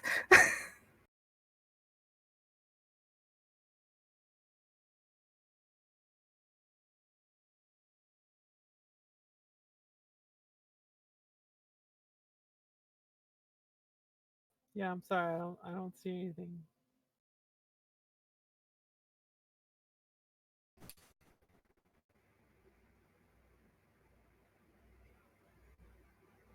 Are you sure? Because there's a Which guy up there chillaxing, and it, Yumiko even look now that you're like pointing him out, he actually looks over towards you, and you can see in his fuzziness, he just kind of shrugs.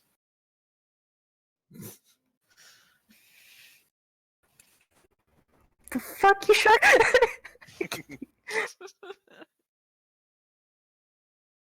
I don't see anybody.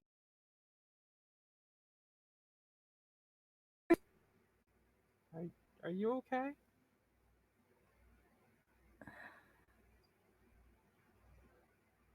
Yeah, Do you want I'm to fine. roll? Do you want to roll your weird thingy?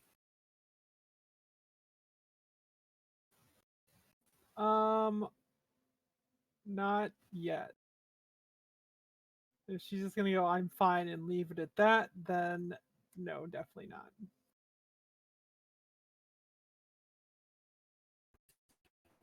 I'm fine. Me, I don't know how else to point it out to you. Are you sure there's somebody there? Quite positive. As the blood that used to run through me, quite positive.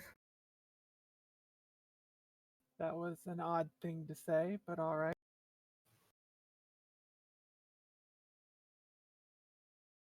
All right, yeah, sure. I will if she seems absolutely sure there's somebody there, I will concentrate.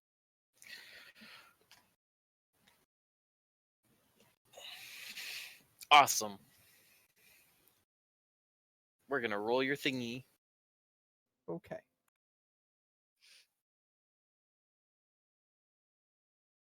Roll clarity. Well, we're rolling weird, but we're gonna call it clarity. Helps if I click on the right button. Oh. How? Well, there's no ones.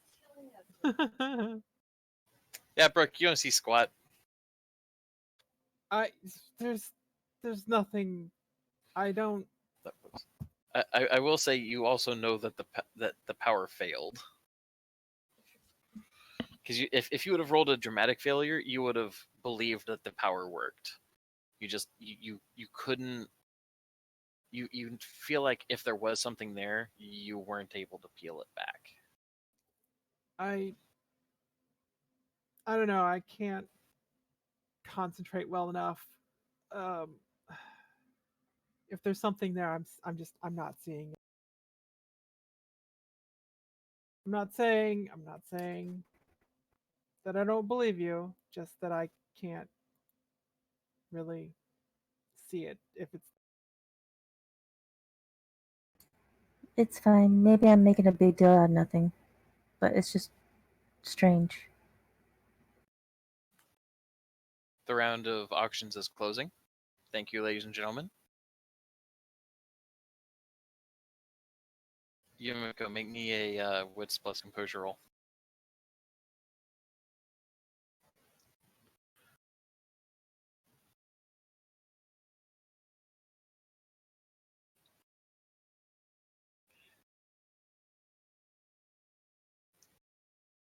All right. As the guy is saying that the round of auctions is closing, somebody's writing a bid for Mr. S for $166. Goes over and down for $167. And then the gentleman picks up the clipboard.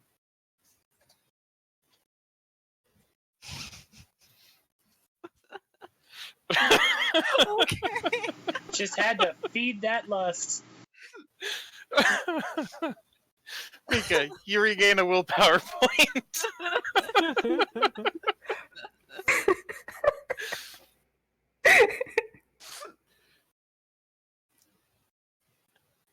So after you finish writing your name in again, and you do the 167, you you got the pen in your hand, and it's just they pick up the clipboard, and when you turn around, the fuzzy person, the out of focus person, raises one of his hands above his head, and you can see just a very slow princess wave. Then his hand comes down. Back What behind an his head. asshole. She raises her own hand and gives him the lowers it back down.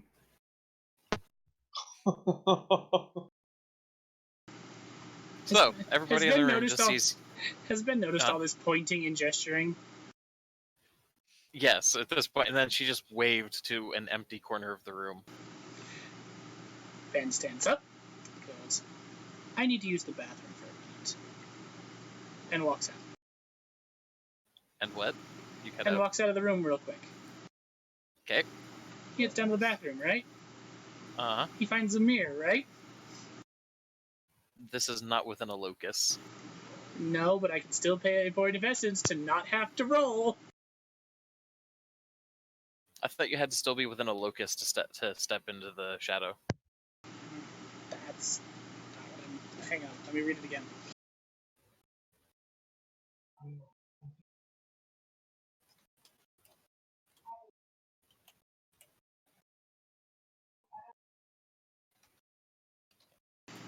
If I remember right, locus just makes it easier. It's a good possibility. I'm just wanting to make sure.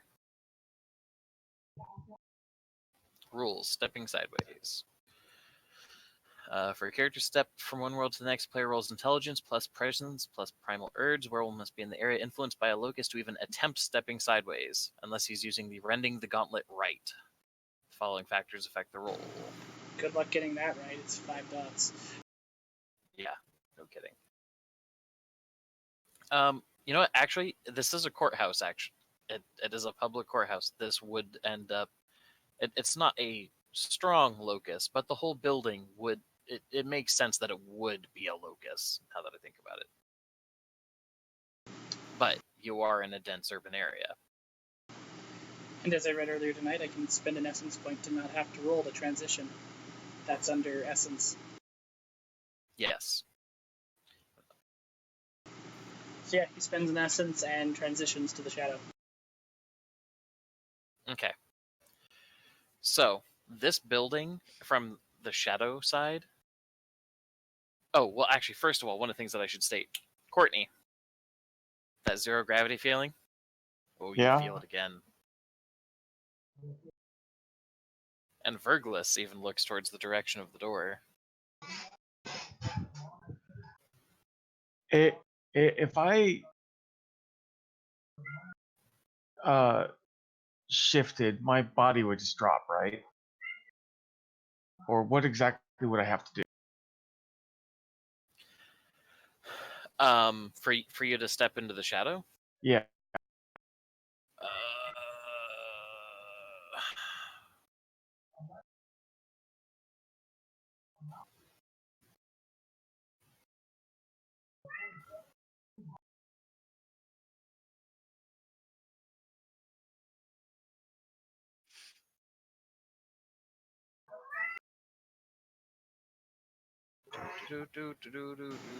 I would say out of character, I have no idea if this is going to work, and in fact, I'm pretty sure it's not going to result in anything fruitful, but it's, I guess, worth trying to do something.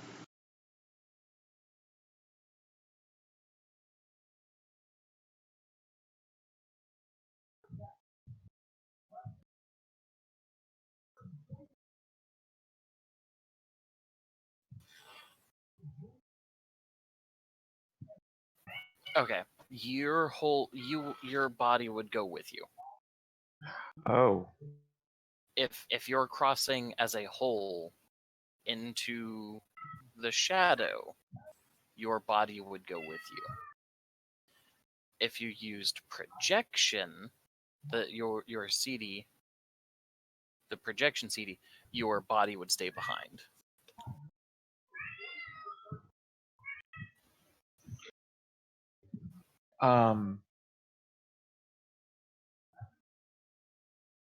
Which, okay, yeah, there you go. All purified know this power, having automatically learned it when they died and became the being they are now. Purified who did not learn this ability never made their way back to their new body. To enter the Shadow Realm, the player need only lie down and make a single roll. To return to her body, she must find a locus and make another roll. If your body is alive, you immediately return to your body. If the character's body is dead, she appears in twilight, hovering above her body. Unless the character also knows twilight projection, you cannot venture more than a few feet away from your corpse. But you can use essence to repair it. So if I was to just kind of sit down, close my eyes, kind of like I'm just waiting, could I use my projection? Yes. I'm gonna try and do that. Okay. So now, are you trying to be sneaky about how you take this power nap? I'm I'm gonna kind of just uh hold my stomach and sit down, take a deep breath, kind of like I'm nauseated, and just kind of slip into it after that. Okay. So it looks Because like I'm just I'm just trying to calm my stomach. okay, yeah, because when you do this, your body is going to go full limp. You are dead weight. You're still breathing, but there's not even a reflexive muscle control. He looks like he just passed out.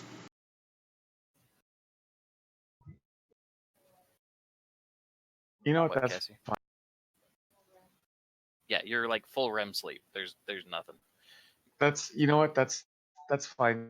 If it looks like I passed out, then it just feeds into the whole thing that you know something was obviously wrong. Okay. So again, you're just trying to play it off instead of be sneaky about it? Yeah. Okay. Roll resolve plus investigation plus your chi. Uh, resolve, investigation, and oh, okay. It's not your chi merit. Your chi was your The the potency. yeah. Okay.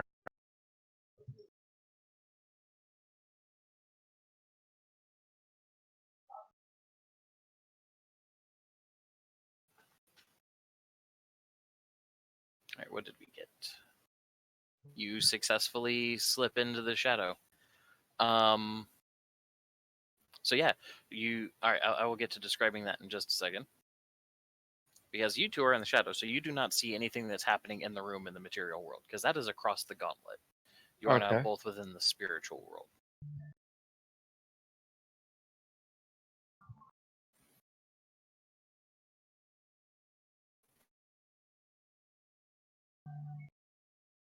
And absolutely no one notices your body just slump to the side.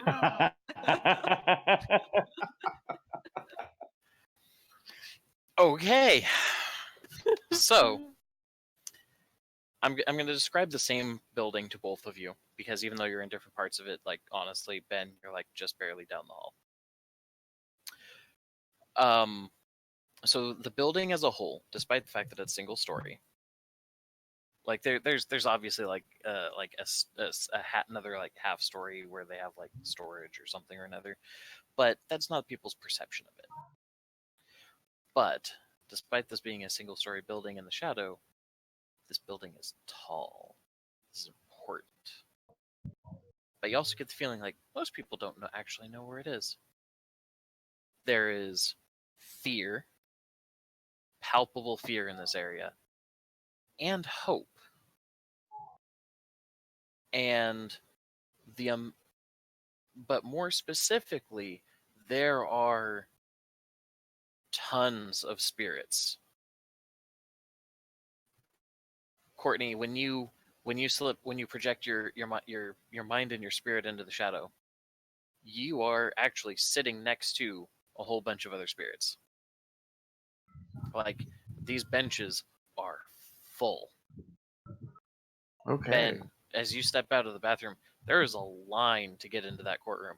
There, you still see the doors to the other four courtrooms on either side of the hallway, But the one down the middle, the one at the end of that hallway, that's the one that matters. That's the one everything is trying to get to. And that is the room everything you can feel is coming from. And Ben, Yes. you can tell that whoever is in charge is in that room. And that's the room we were just in? That's the room you were just in.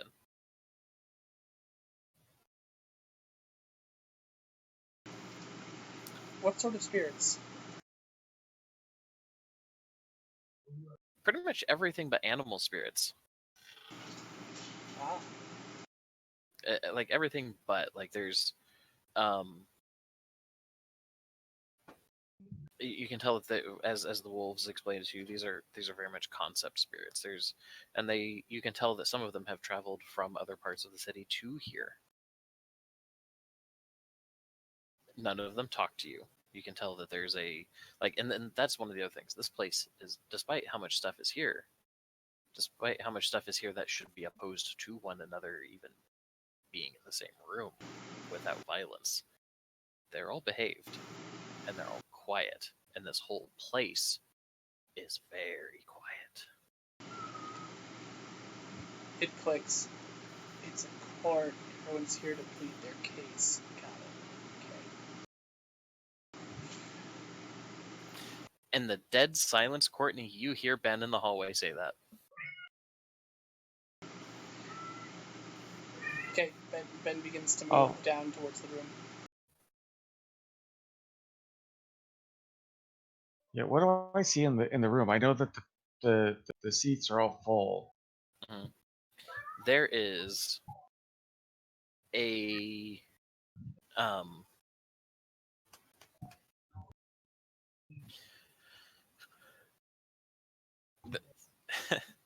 okay, so imagine Lady Justice crossed with the Statue of Liberty as depicted in Nightmare Before Christmas. Okay. That sounds fucking awesome. It's got the whole star tiara. It's got 4 arms with books and scales in each hand. Its neck kind of snakes forward, and there is no face underneath that hood, only a blindfold over nothing. Okay.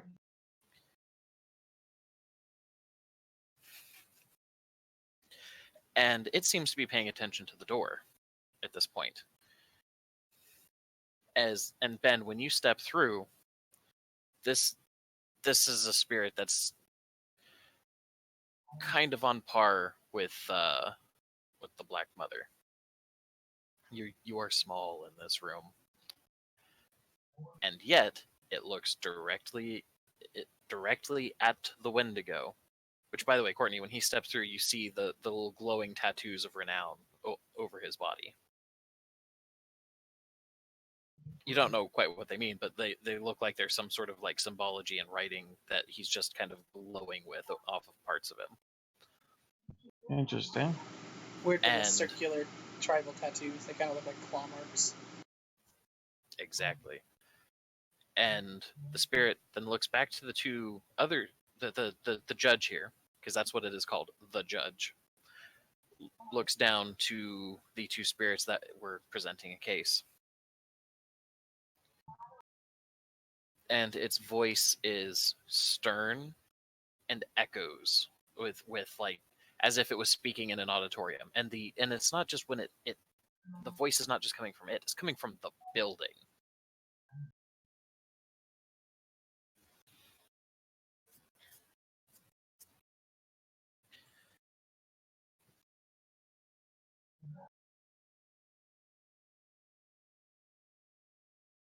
In the accusations that that Hider of Secrets has broached its agreement with the Concrete Warrior, this court finds them innocent, as they have not broken the laws of this realm or this city. This case is closed and shall not be broached again by either party. You are dismissed. The squirrel, it's a fairly large squirrel spirit. Like it's nearly 4 feet tall. A little bit mangy, perhaps, but it bows to the judge, and the concrete warrior looks like exactly that. It looks like some sort of spirit that is actually made of concrete, with swords for arms that shift to hands. And you can tell that not only is it stiff from being made of concrete, but it's not pleased with the verdict, but it will not argue with a lord of an area, and bows, and it turns to leave quickly. And the squirrel lingers for a moment before making its way out, and it kind of cows as it walks past the Wendigo. And then the spirit says, in light of Justice's arbiter entering, court is temporarily adjourned. Come forth, as it looks at Ben. And we're going to cut back to the physical world at that point. Ah, shit. What did I just get myself into?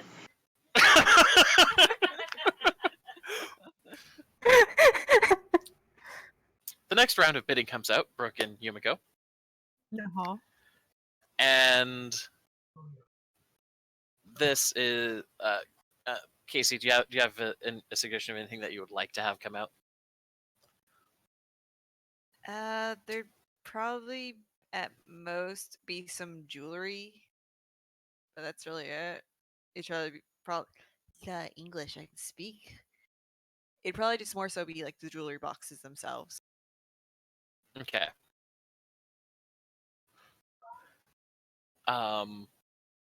Did she have any family heirloom jewelry? There would have been, yes. They are there.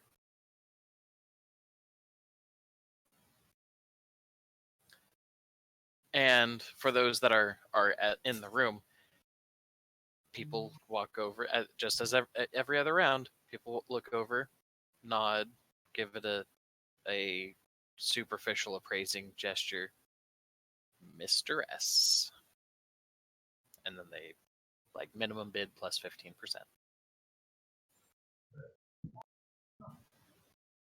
on every single clipboard. And all of these, none of these are being auctioned in bulk. They're all individual.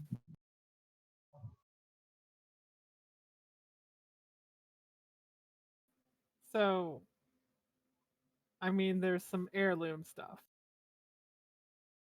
Mm-hmm. Jeez. And you spent a ton of money on porn books. Right? The guy with all the money just took an acid trip. Now, I will throw you a storyteller bone here. They just brought out jewelry. Are either of you going to pull out a phone and call Natalie? Yes. Yes, I will. So, Natalie, Yes. you're we'll say that the awkward has passed. But you guys, you're still both in the exercise room. And you both are at that point where it's not, you're not ignoring one another. You're having company. You're just not talking. Just enjoying the quiet Yes. instead of the awkward Cat quiet. treatment. The cat treatment.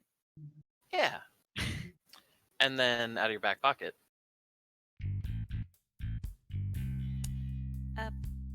Hold on. She'd kind of take the phone out of her pocket and actually put it on speakerphone.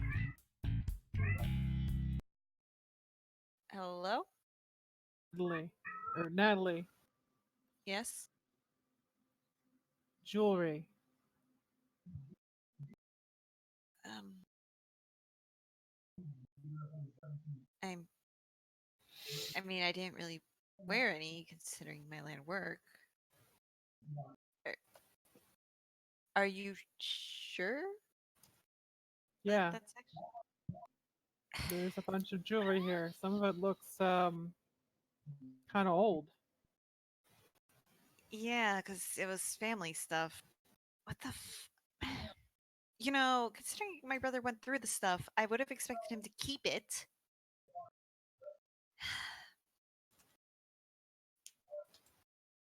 Um, I I don't care so much if I mean I barely wear jewelry, so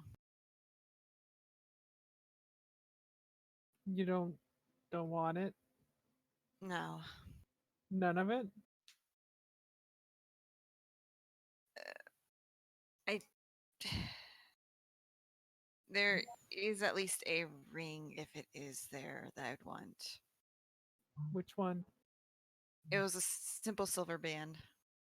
It was my mother's. Okay.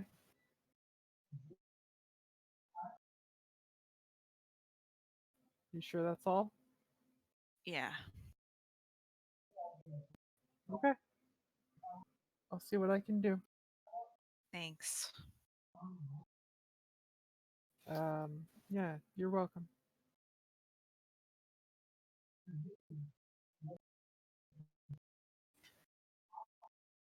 So after the end of the phone call, Yumiko and Brooke, the guy with all the money is currently asleep in the corner. Son of a bitch. Oh no. Go over and give him a good shake. Unresponsive. Yeah, all right, fine. Go find the simple silver band.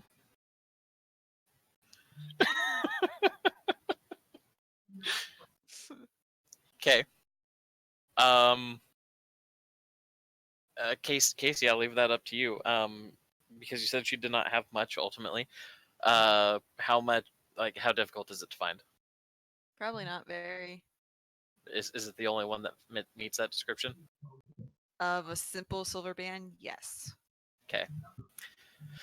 We're gonna say that the bidding on that one started at $150, and so he's got it. All right, Mr. S has it at 165.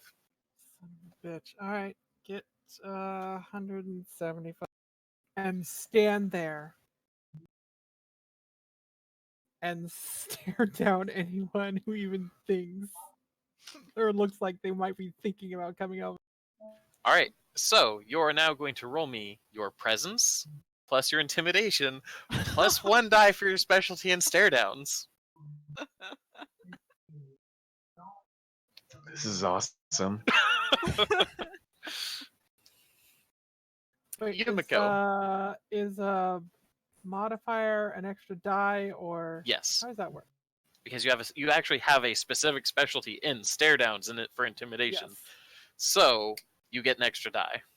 That's why specialties are so good, God because you damn have it. wow. Right? Yeah, so the reason why specialties are so good is because skills are 3 experience per new dot. So for you to go from intimidation 3 to 4 is going to cost you 12 experience. A specialty is a flat 3 experience. Right.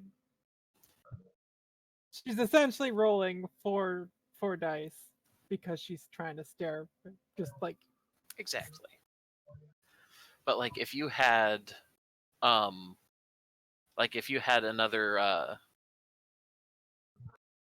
let's say another special intimidation specialty where it's supposed to be like parting a crowd or something, like something that's based on trying to get people to literally just give you space, that would also apply here, because you'd be doing both, staring people down and like, no, I'm standing right here, get the fuck away from me. fair. So they can stack like that. It's hard, very situational, but it's where specialties can really come in. But I'm gonna say you succeed, and pretty much nobody's really coming over. Yumiko, Yes. first, did you see my comment in chat? Yes. Okay. He's now paying attention to Brooke because he realizes, like, you can he kind of takes his hands out from behind his head. And you can see him leaning forward. He's got one elbow on his knee, and his hand just on the other leg, and he's just kind of tilting his head and watching. At the most you can tell from the overt body language is he's pondering something.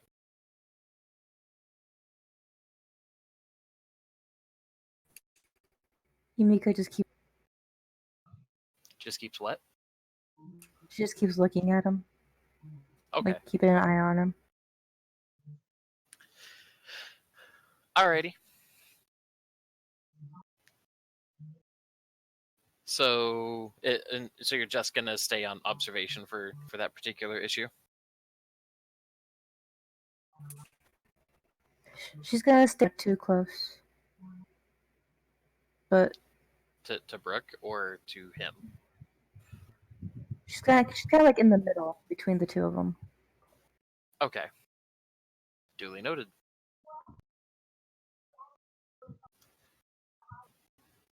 Back in the shadow,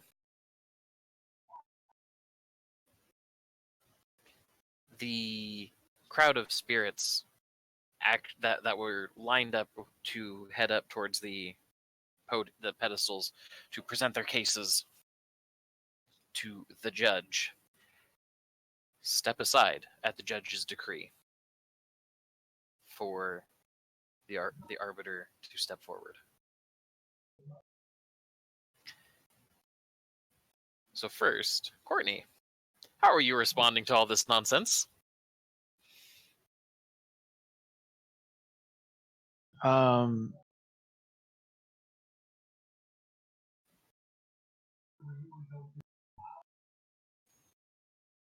Well, I came here to see if there was any type of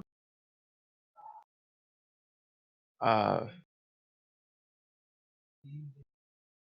I don't know. I guess some sort of anomaly, kind of where Yumiko said this person was or was pointing at. Oh, no, I mean, there's some really weird spirits, but unless they have, and they might, unless they have an ability to see through the gauntlet and to use to reach through it to do things, it's probably not the spirit. Plus, you get the distinct impression from what you have been able to discern about spirit politics that doing so whilst the judge is holding court would probably be a fast track to being held in contempt of court. And spirits are very, very brutal. Okay. Well, I guess I'm just gonna have to watch what's going on because I don't want to like stand up and take the few steps that I can to go to where Ben is to find out what the fuck is going on. Well, and especially since Ben is currently being summoned up to the judge's desk to speak with the judge. Yeah. So you are going to stay in the shadow so Ben's not alone. Right. Okay. Ben, you have been beckoned forward by the judge. Ben notices Courtney, gives a small nod. Ooh. Yes, ooh. And also kind of a curious look, like, what the hell are you doing here? He doesn't have time to deal with it right now. So as he moves up, he's going to shift to near human. All right. So Ben, as he's walking forward, first of all, what was he wearing when he came to the court? His usual of t-shirt, leather pants, leather jacket, leather belts. Okay, so the pants, jacket, and belt survive. The shirt, Courtney, you hear this very subtle, like stretching and then ripping sound as Ben gains about 50 to 60 pounds in muscle mass and additional, and also beyond that, grows about 4 to 6 inches taller. Okay. His hairline seems to actively recede a little bit as like you could tell that with an appropriate hoodie or something, he could hide these coming out of his forehead, but he's got, where in his war form he had massive antlers like a moose or an elk, these ones kind of hug his head and kind of come more straight back before curving up just a little bit by the crown of his head. He Okay. could hide them with a hoodie, difficult, but he could do it. But you also notice his legs, he's walking a little bit differently now. So yeah, he approaches the bench and bows. I thank you for the honor, Judge. You honor this court with your presence, children of the antler, or child of the antler.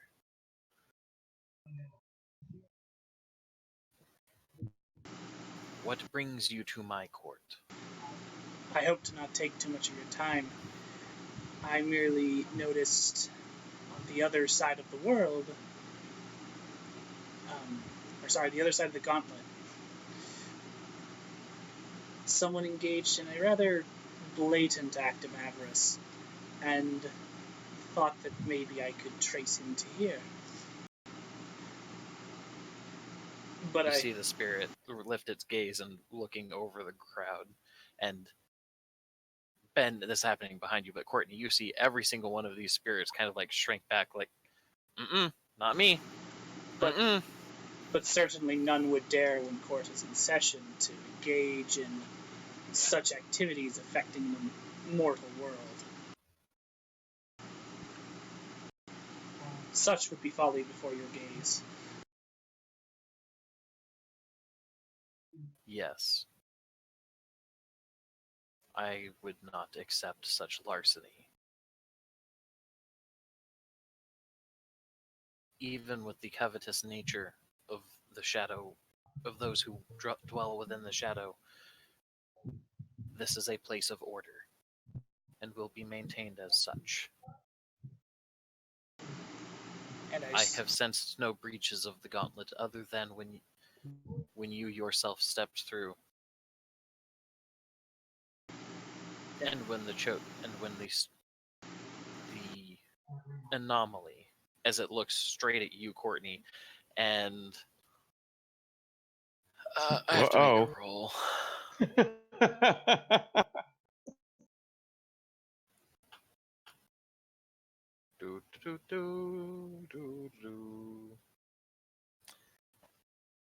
As Courtney, it rolls to intimidate you. I have to add its spirit rank. Oh crap, I have to find a spirit rank.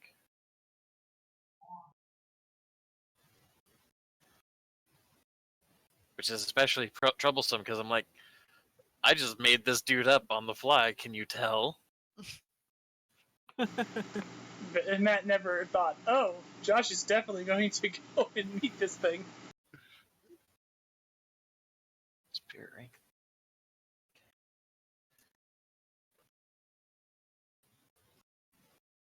Really? All those dice, only 3 successes. Okay, Jimmy, you may roll your resolve and your composure to see if you are intimidated.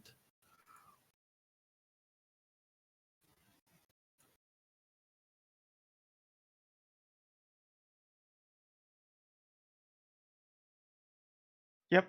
You are intimidated.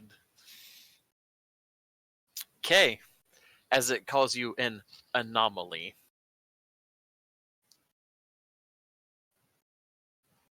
And then it turns back to the Wendigo.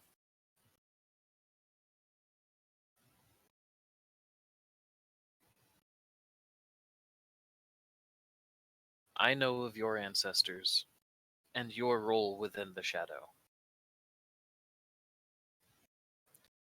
Should you ever have means to apprehend any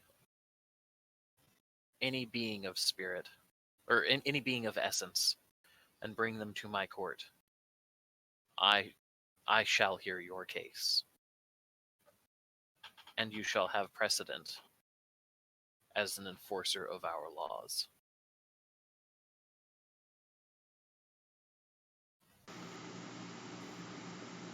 As it was for the last of the antler to come through my court. You humble me, Judge.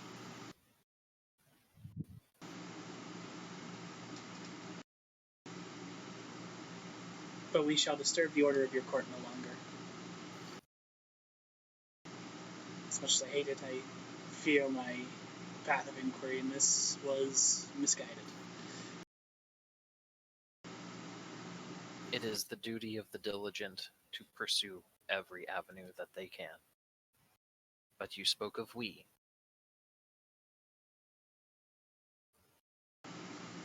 He gives a glance back to Courtney. It appears the anomaly and I have much to talk about. Meep. Then I shall leave this to your discretion.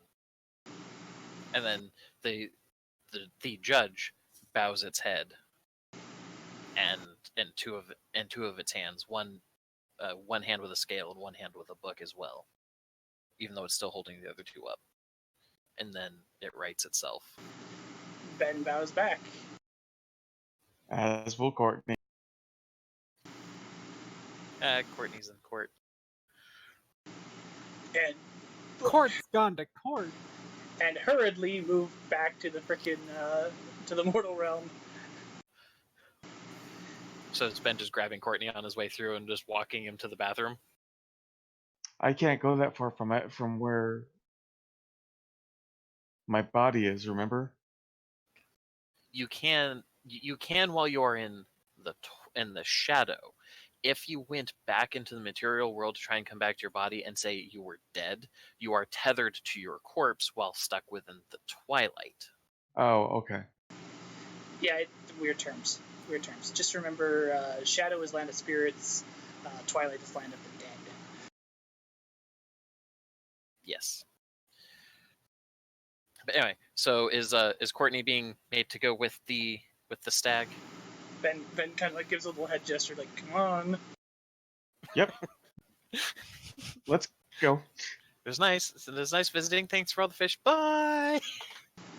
As they get out of the room and down the hall of the ways, you have a lot of explaining to do, mister. And that's where we're going to cut back to the physical. No one has dared approach Brooke and her clipboard because they're kind of concerned that she might stab them in the eye with the pen. Which, given how disassociated she is from humanity right now, is probably not that far off. Mr. S's name does not come back onto that clipboard. And they close the auction, and Brooke is now out another $150. Or 175, my bad. I had it written down. But you won the auction for the ring. Natalie's getting her ring. So, they close up the auction. Thank you, everyone, for coming. It has been a very productive night. All of the proceeds shall go to the yada yada Save the Rainforest because it's all on fucking Fire Foundation. We all bid you a good evening, and we will get in contact with you as we have determined. If you go in through one of the into courtroom number 3, we will find each of the individual items and make sure that you get to leave with your new belongings. We will get into contact with you to make sure that donations are properly filed, and have a good night. Yay, we get a tax break. Off to courtroom number 3, apparently. Mm. I think this is about the time when Ben and Courtney would come back. I figured they were going to probably have their talk in the shadow. No, we will talk later. We have to get to Yumiko and Brooke, who we left hanging there. Because Ben was like, nah, Courtney's got this. Like, there's 3 of them. That's plenty. I can sneak off. Now there's 2 and 2, and that's not advantageous numbers. So, I will say, because your talk with the judge went on a little bit, we're going to hold off on that. So, Brooke is heading to the room to pick up the stuff. Yeah. Yumiko, what are you doing? Going with Brooke, or are you going to stay there with Fuzzy Man? I'm gonna You're I'll gonna go cut pick up out the is what dress you're gonna do. later. I'll stay there. I'll pick up the dress later. Okay. After Brooke walks out of focus man gets up. He's just standing there. Most of the people shuffle out. And then he comes back into focus. He just smiles at you. And he kind of lifts one leg, puts it on the back of the bench, and he just kind of leans forward. So he's pulling like that Captain Morgan thing of like one leg up, but he rests. He leans forward enough to put both cross both of his arms as he leans onto that raised leg. Just smiles at you, and you feel this very subtle sense of rage when you realize he's still not wearing socks. God, damn fucking it. Hey there, sweet thing. Man, this was fun to watch. You motherfucker. I have fucked many a mother. Okay, for the person who doesn't know, who is that?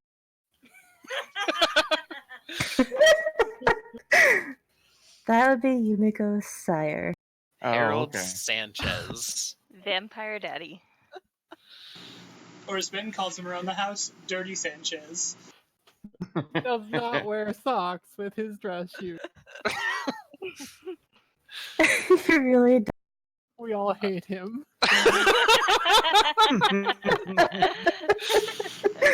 Here, Jimmy, I will send you the pictures. So the one that's on there right now is the first one. I was like, there you go, conventionally attractive. I could see him as a diva. That works. And then going through the fucking Instagram, found that one. And he doesn't wear socks with his dress shoes, and therefore apparently he has to die. We are none No, of I us mean, okay with like- this. Like, seriously, he showed me that first picture, like, okay, whatever. Like, if he And would then at shows least me the second one, have, and is like, oh, I hate him. if he would at least have, like, I don't know, fancy socks. Right? Anyway, Like, he'd still be a douche, but he'd be a douche that wore socks with his shoes. I like how it's so much worse because he doesn't wear socks. Anyway, so he's sitting there, and his name is Harold Sanchez. So Mr. S. And she says, "You motherfucker, I have fucked many a mother." So I'm assuming since you and your friends are here, that Natalie made it.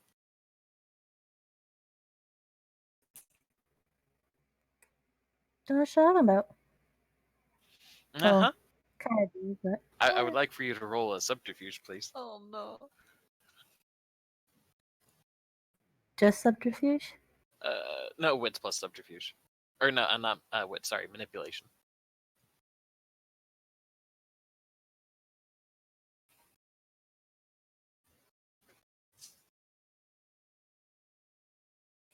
Ooh. Oh, nice. Natalie, your secret might not be exposed after all. You're certainly rolling better than you did the other night. Thank you. It's amazing what that minus, what lacking that minus would do, right? Right? All right, let's see what he gets.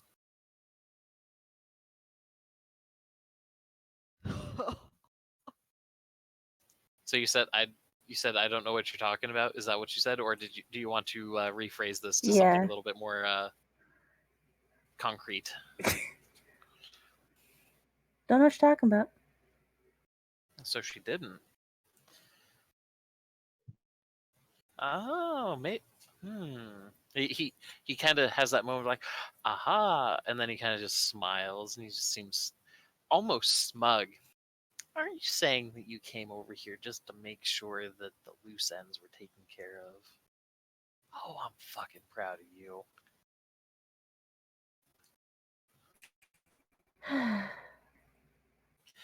And I can tell Nayla that none of this was my doing because I came here anyway of my own volition. I was trying to cover up my child's stuff.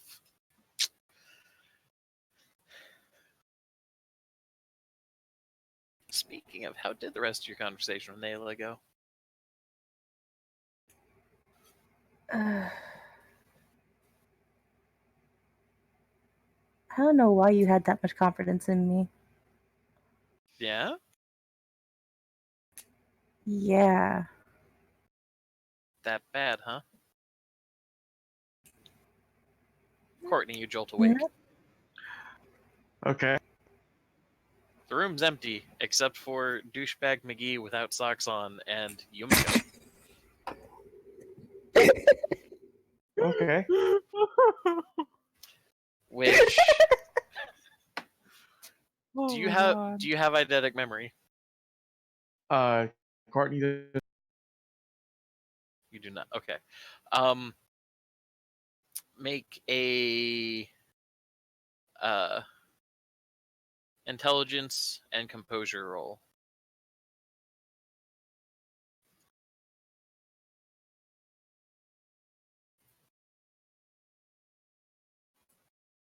You do not recall seeing this individual in the room.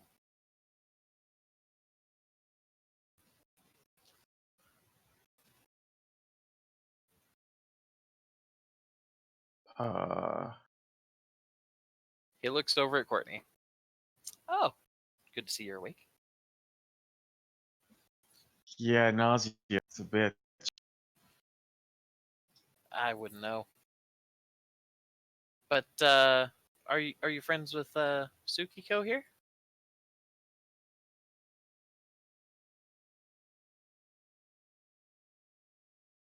She was a customer once. Oh, that's right. He points you, Mr. Jones, the book curator, right? Right.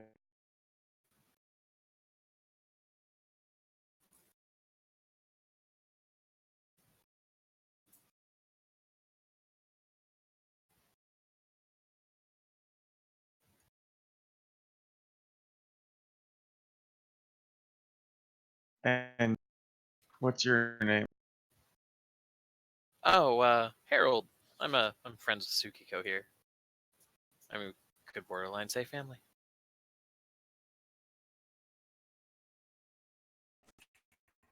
Just gives them a. Uh, feels like I stepped into something that's kind of uncomfortable. Most things are these nights, unfortunately.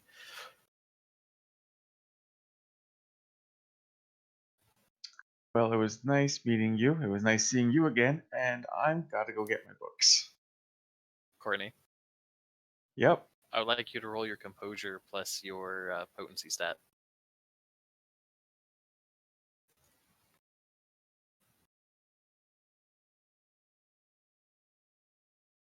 Because he looks at you and says, well, okay, so before you roll it, pretty much what he says, as you say, oh, I need to go and get my books then. He kind of looks at you and says, What's my potency stat? your chi. Oh, okay. So when he after you say the whole I need to go get my books that I got, he just kind of smiles, says, So I'm well, just rolling composure and potency. correct. Um, he's what he says is, what do you think about Tsukiko over there? And you feel, yep, revelation.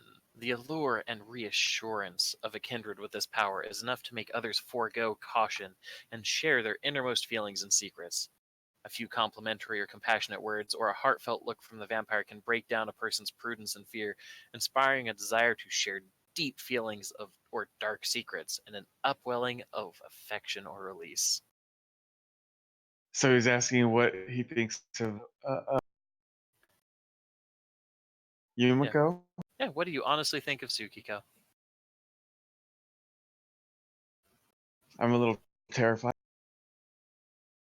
She's a vampire.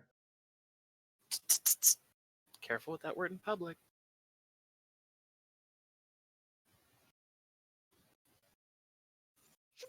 But what else?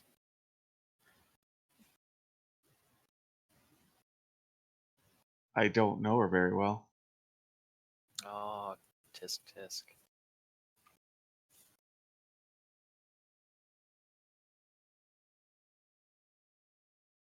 I mean, she seems nice.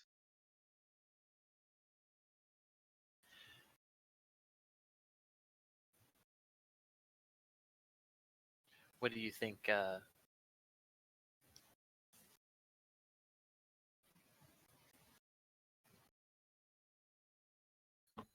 What were you hoping to pick up tonight? You seemed very dedicated. I was hoping to get the books.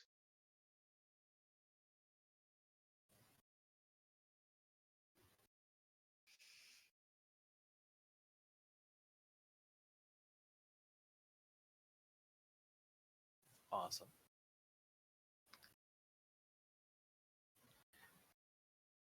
Were you?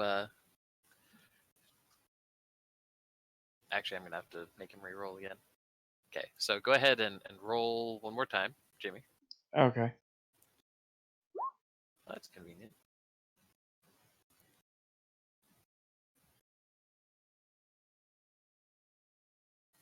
Yep. Okay,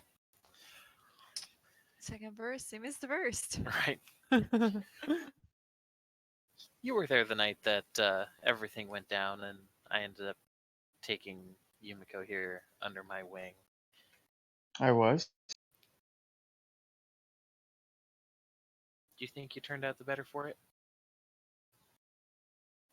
I honestly don't know. He kind of tilts his head towards Yumiko. Do you think she did? No. Oh, snap. He looks over at Yumiko. Might want to work on your rapport with your cohorts there, sweetheart.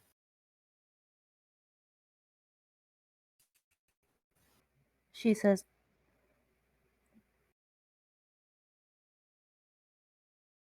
She says dead silence. Just think pretty it's much. She's just dead silence. sorry, my first thought was like Courtney's like, no, I don't think she did. She's dead. And then someone's like, Courtney, you're dead too.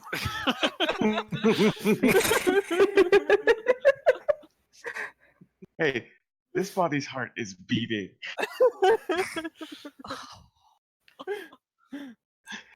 Ouch. Ouch, man. Ouch. I would say that hurts, but I don't feel pain.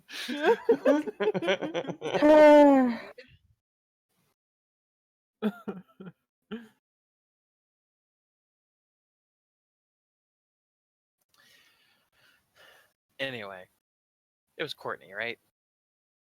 Yes. So he goes walking over, and this is when he really tries to hit you with the whammy. He wants you to kiss him. So is this another roll? You're gonna have to roll again. It's gonna be Okay. composure plus your blood potency. And now I did want to say you can use willpower points to try and resist this.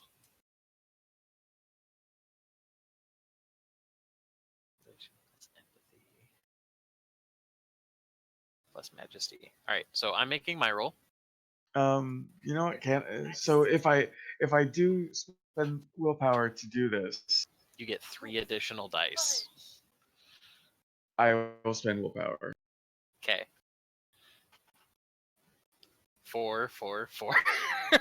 Jesus. Oh, Oh! Nice. because excellent. That is wonderful, Courtney, because this is the thing. I'm going to read you this power so that you can roleplay this accordingly. Okay. Entrancement, Majesty 3. Oh shit. This power is perhaps the closest thing that Majesty gets to serious command over the thoughts of another. Its power warps the emotional state of the subject, making him a willing servant of the vampire. Subjects retain their sense of identity and free will, believing that every instinct to serve and admire comes from their own volition. When the duration of an entrancement ends, however, confusion and displacement arise, often leading to mixed feelings similar to falling out of love. Re-entrancing a former lover is difficult at best. There is no cost for this power. Jesus. Yeah, for anybody who says that vampires are a bunch of pushovers and that werewolves are where all of the power is at, they need to reread the book. Right? Failure. The character loses or ties the contested roll. The entrancement fails and the subject reacts to the vampire normally.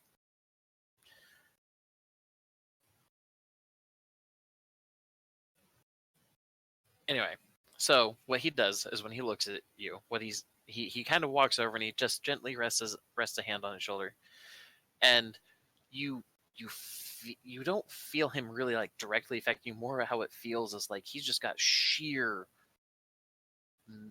charismatic magnetism. You don't feel a pull on yourself or like he was trying to control you. Just like, this is a guy to pay attention to. Okay. And he says, how attached are you to those books?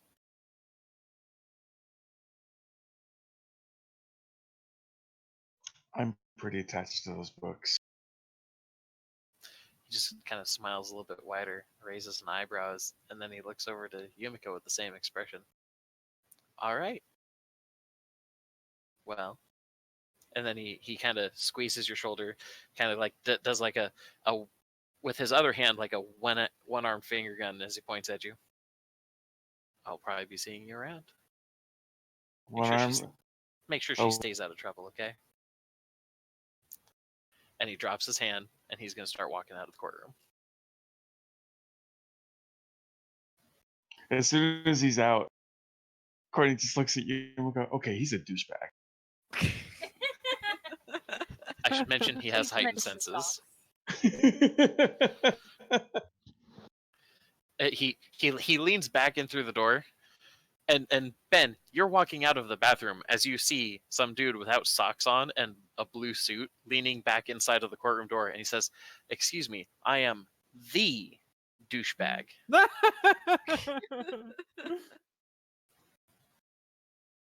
Because all I have to do is ground her. And then he turns, and Ben, he almost walks right into your chest. And he just, oh, hey, slugger. And just fist bumps your shoulder and walks around you. Okay, out of character, this man needs to die. I'm a big fan of Diablerie, but you know. Oh my god. That is dark. Diablerie, I'll drink his blood and his soul. And some of his No. power, too. No, this man never gets to be part of That is anyone. illegal.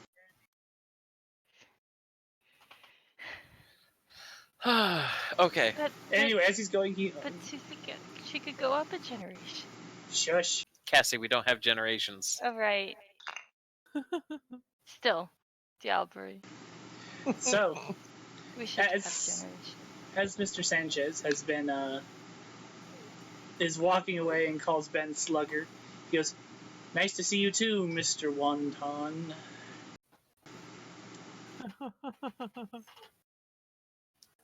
He just kind of turns and double finger guns and then steps to his side to walk into courtroom number 3.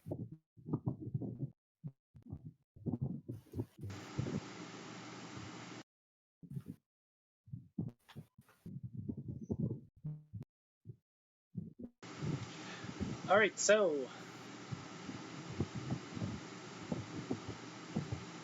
Ben looks into the courtroom. Where's Brooke? Yumiko and Courtney are there. Sorry, go ahead. Where's Brooke? I just woke up and Senor Douchebag was here. I have no idea.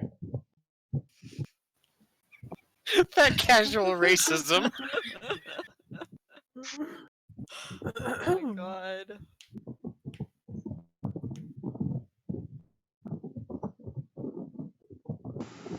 Who has a tumble dryer going on? Jimmy, your fan's being a butt. Oh, sorry. All good. It's alright. So Yumiko, the only one with the information for the question. She's getting the stuff that she bid for, which I should probably go do as well. We should probably all go She do pushes that. past Courtney. She pushes past Courtney and then looks at him. And unlike my sire, you're no better. And she just walks away. Oh, snap.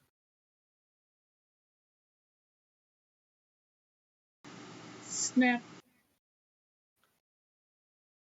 Courtney, take 1d3 points of non-lethal damage. I'm kidding. For that sick burn? Yeah, remember, Mika, vampires are deathly afraid of fire. You're not supposed to burn people like that.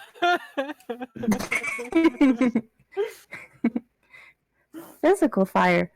Verbal fire now. That's a whole different story. That's fair. Oh, Discord, don't fuck. Oh, Anyway.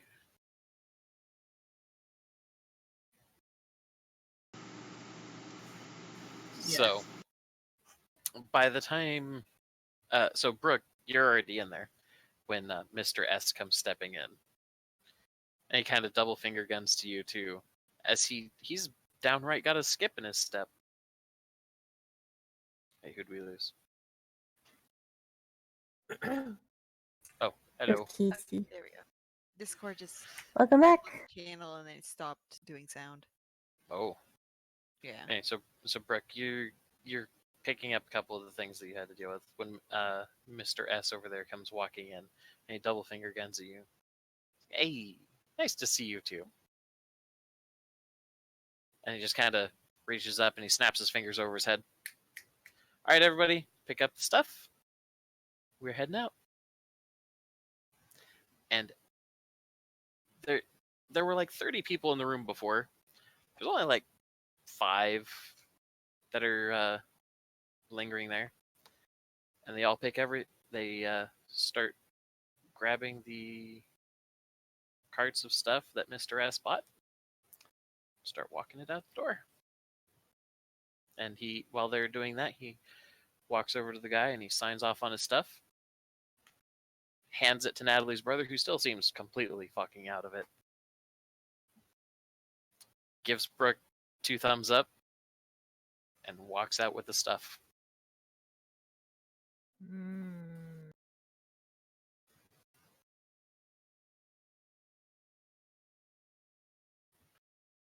All right, then.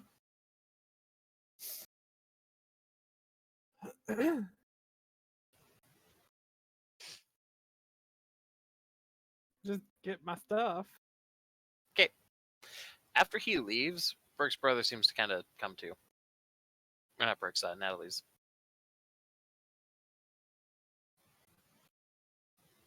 And he starts actually like responding to things. Oh no.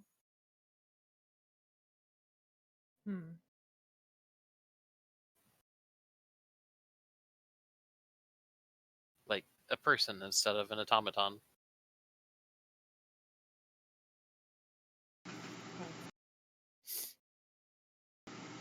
Let's pay for the stuff we got Disturbing. and leave.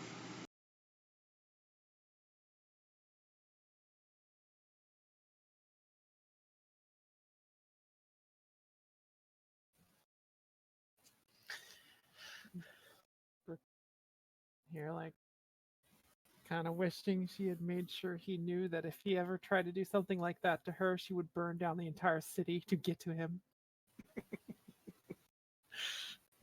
I think he'd enjoy that. Don't give him the satisfaction. So everybody picks up their stuff.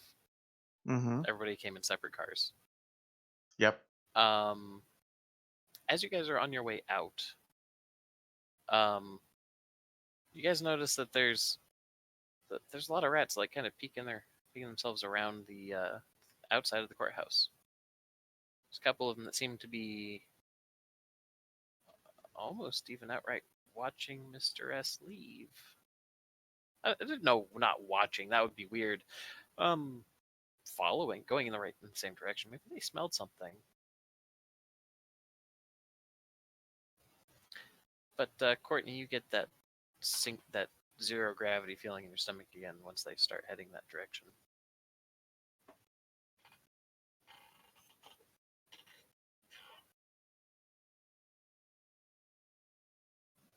Really gotta learn what this feeling is.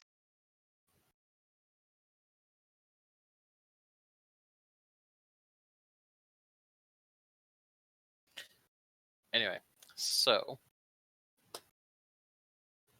I guess the couple of quick questions, because at this point it is 10:30 in the evening.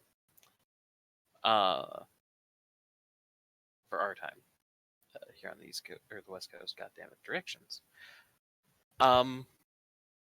Is Ben going to confront Courtney in front of the group or one-on-one?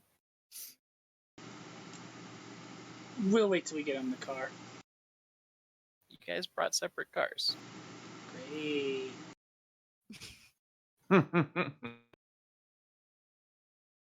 Because Courtney was at the bookshop and you were working in Seattle. Right.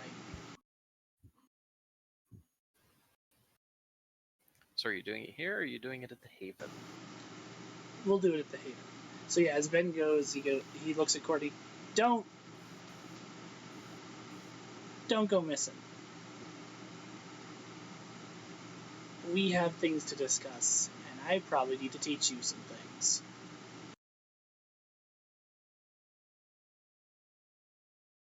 Well, that would be appreciated.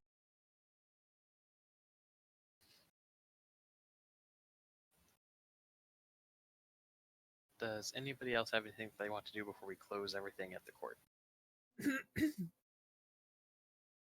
Yumiko, Brooke. Nope, nothing at the court. Nothing that I can think. Okay. Ben also looks over at Yumiko, and you. I need to teach you how to be a bad guy.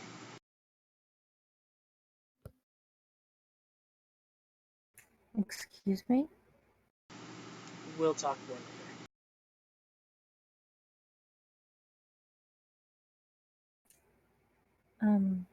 Okay.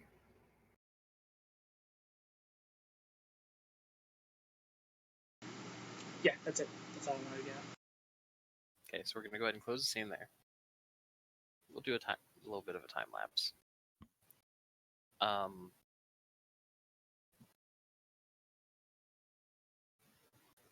I guess the first question is who here needs to go to bed now, or who can wait like another 20 minutes, and then we can wrap this I up. have to go to bed now. Okay. I should go to bed. I should, but I can probably do another 20 minutes. Don't worry about it. So, what does everybody think about doing another small, like, potential, just a short social whatever tomorrow, for when everybody got back to the Haven? At what time?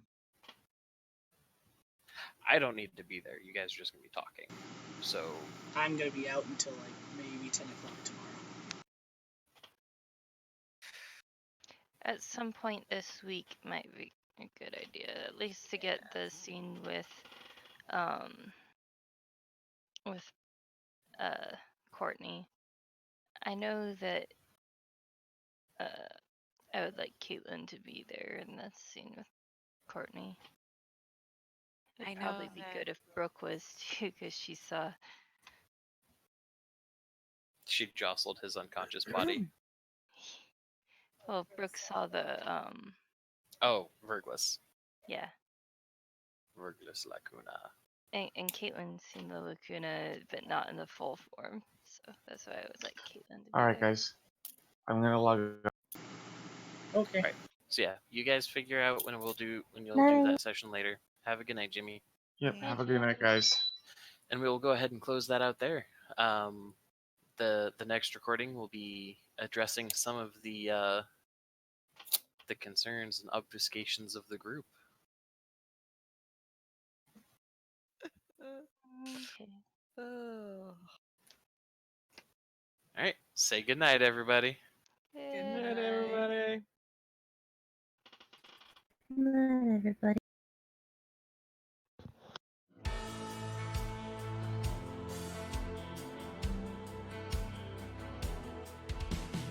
As much as I'd like to scream about that what happened, I need to go to bed.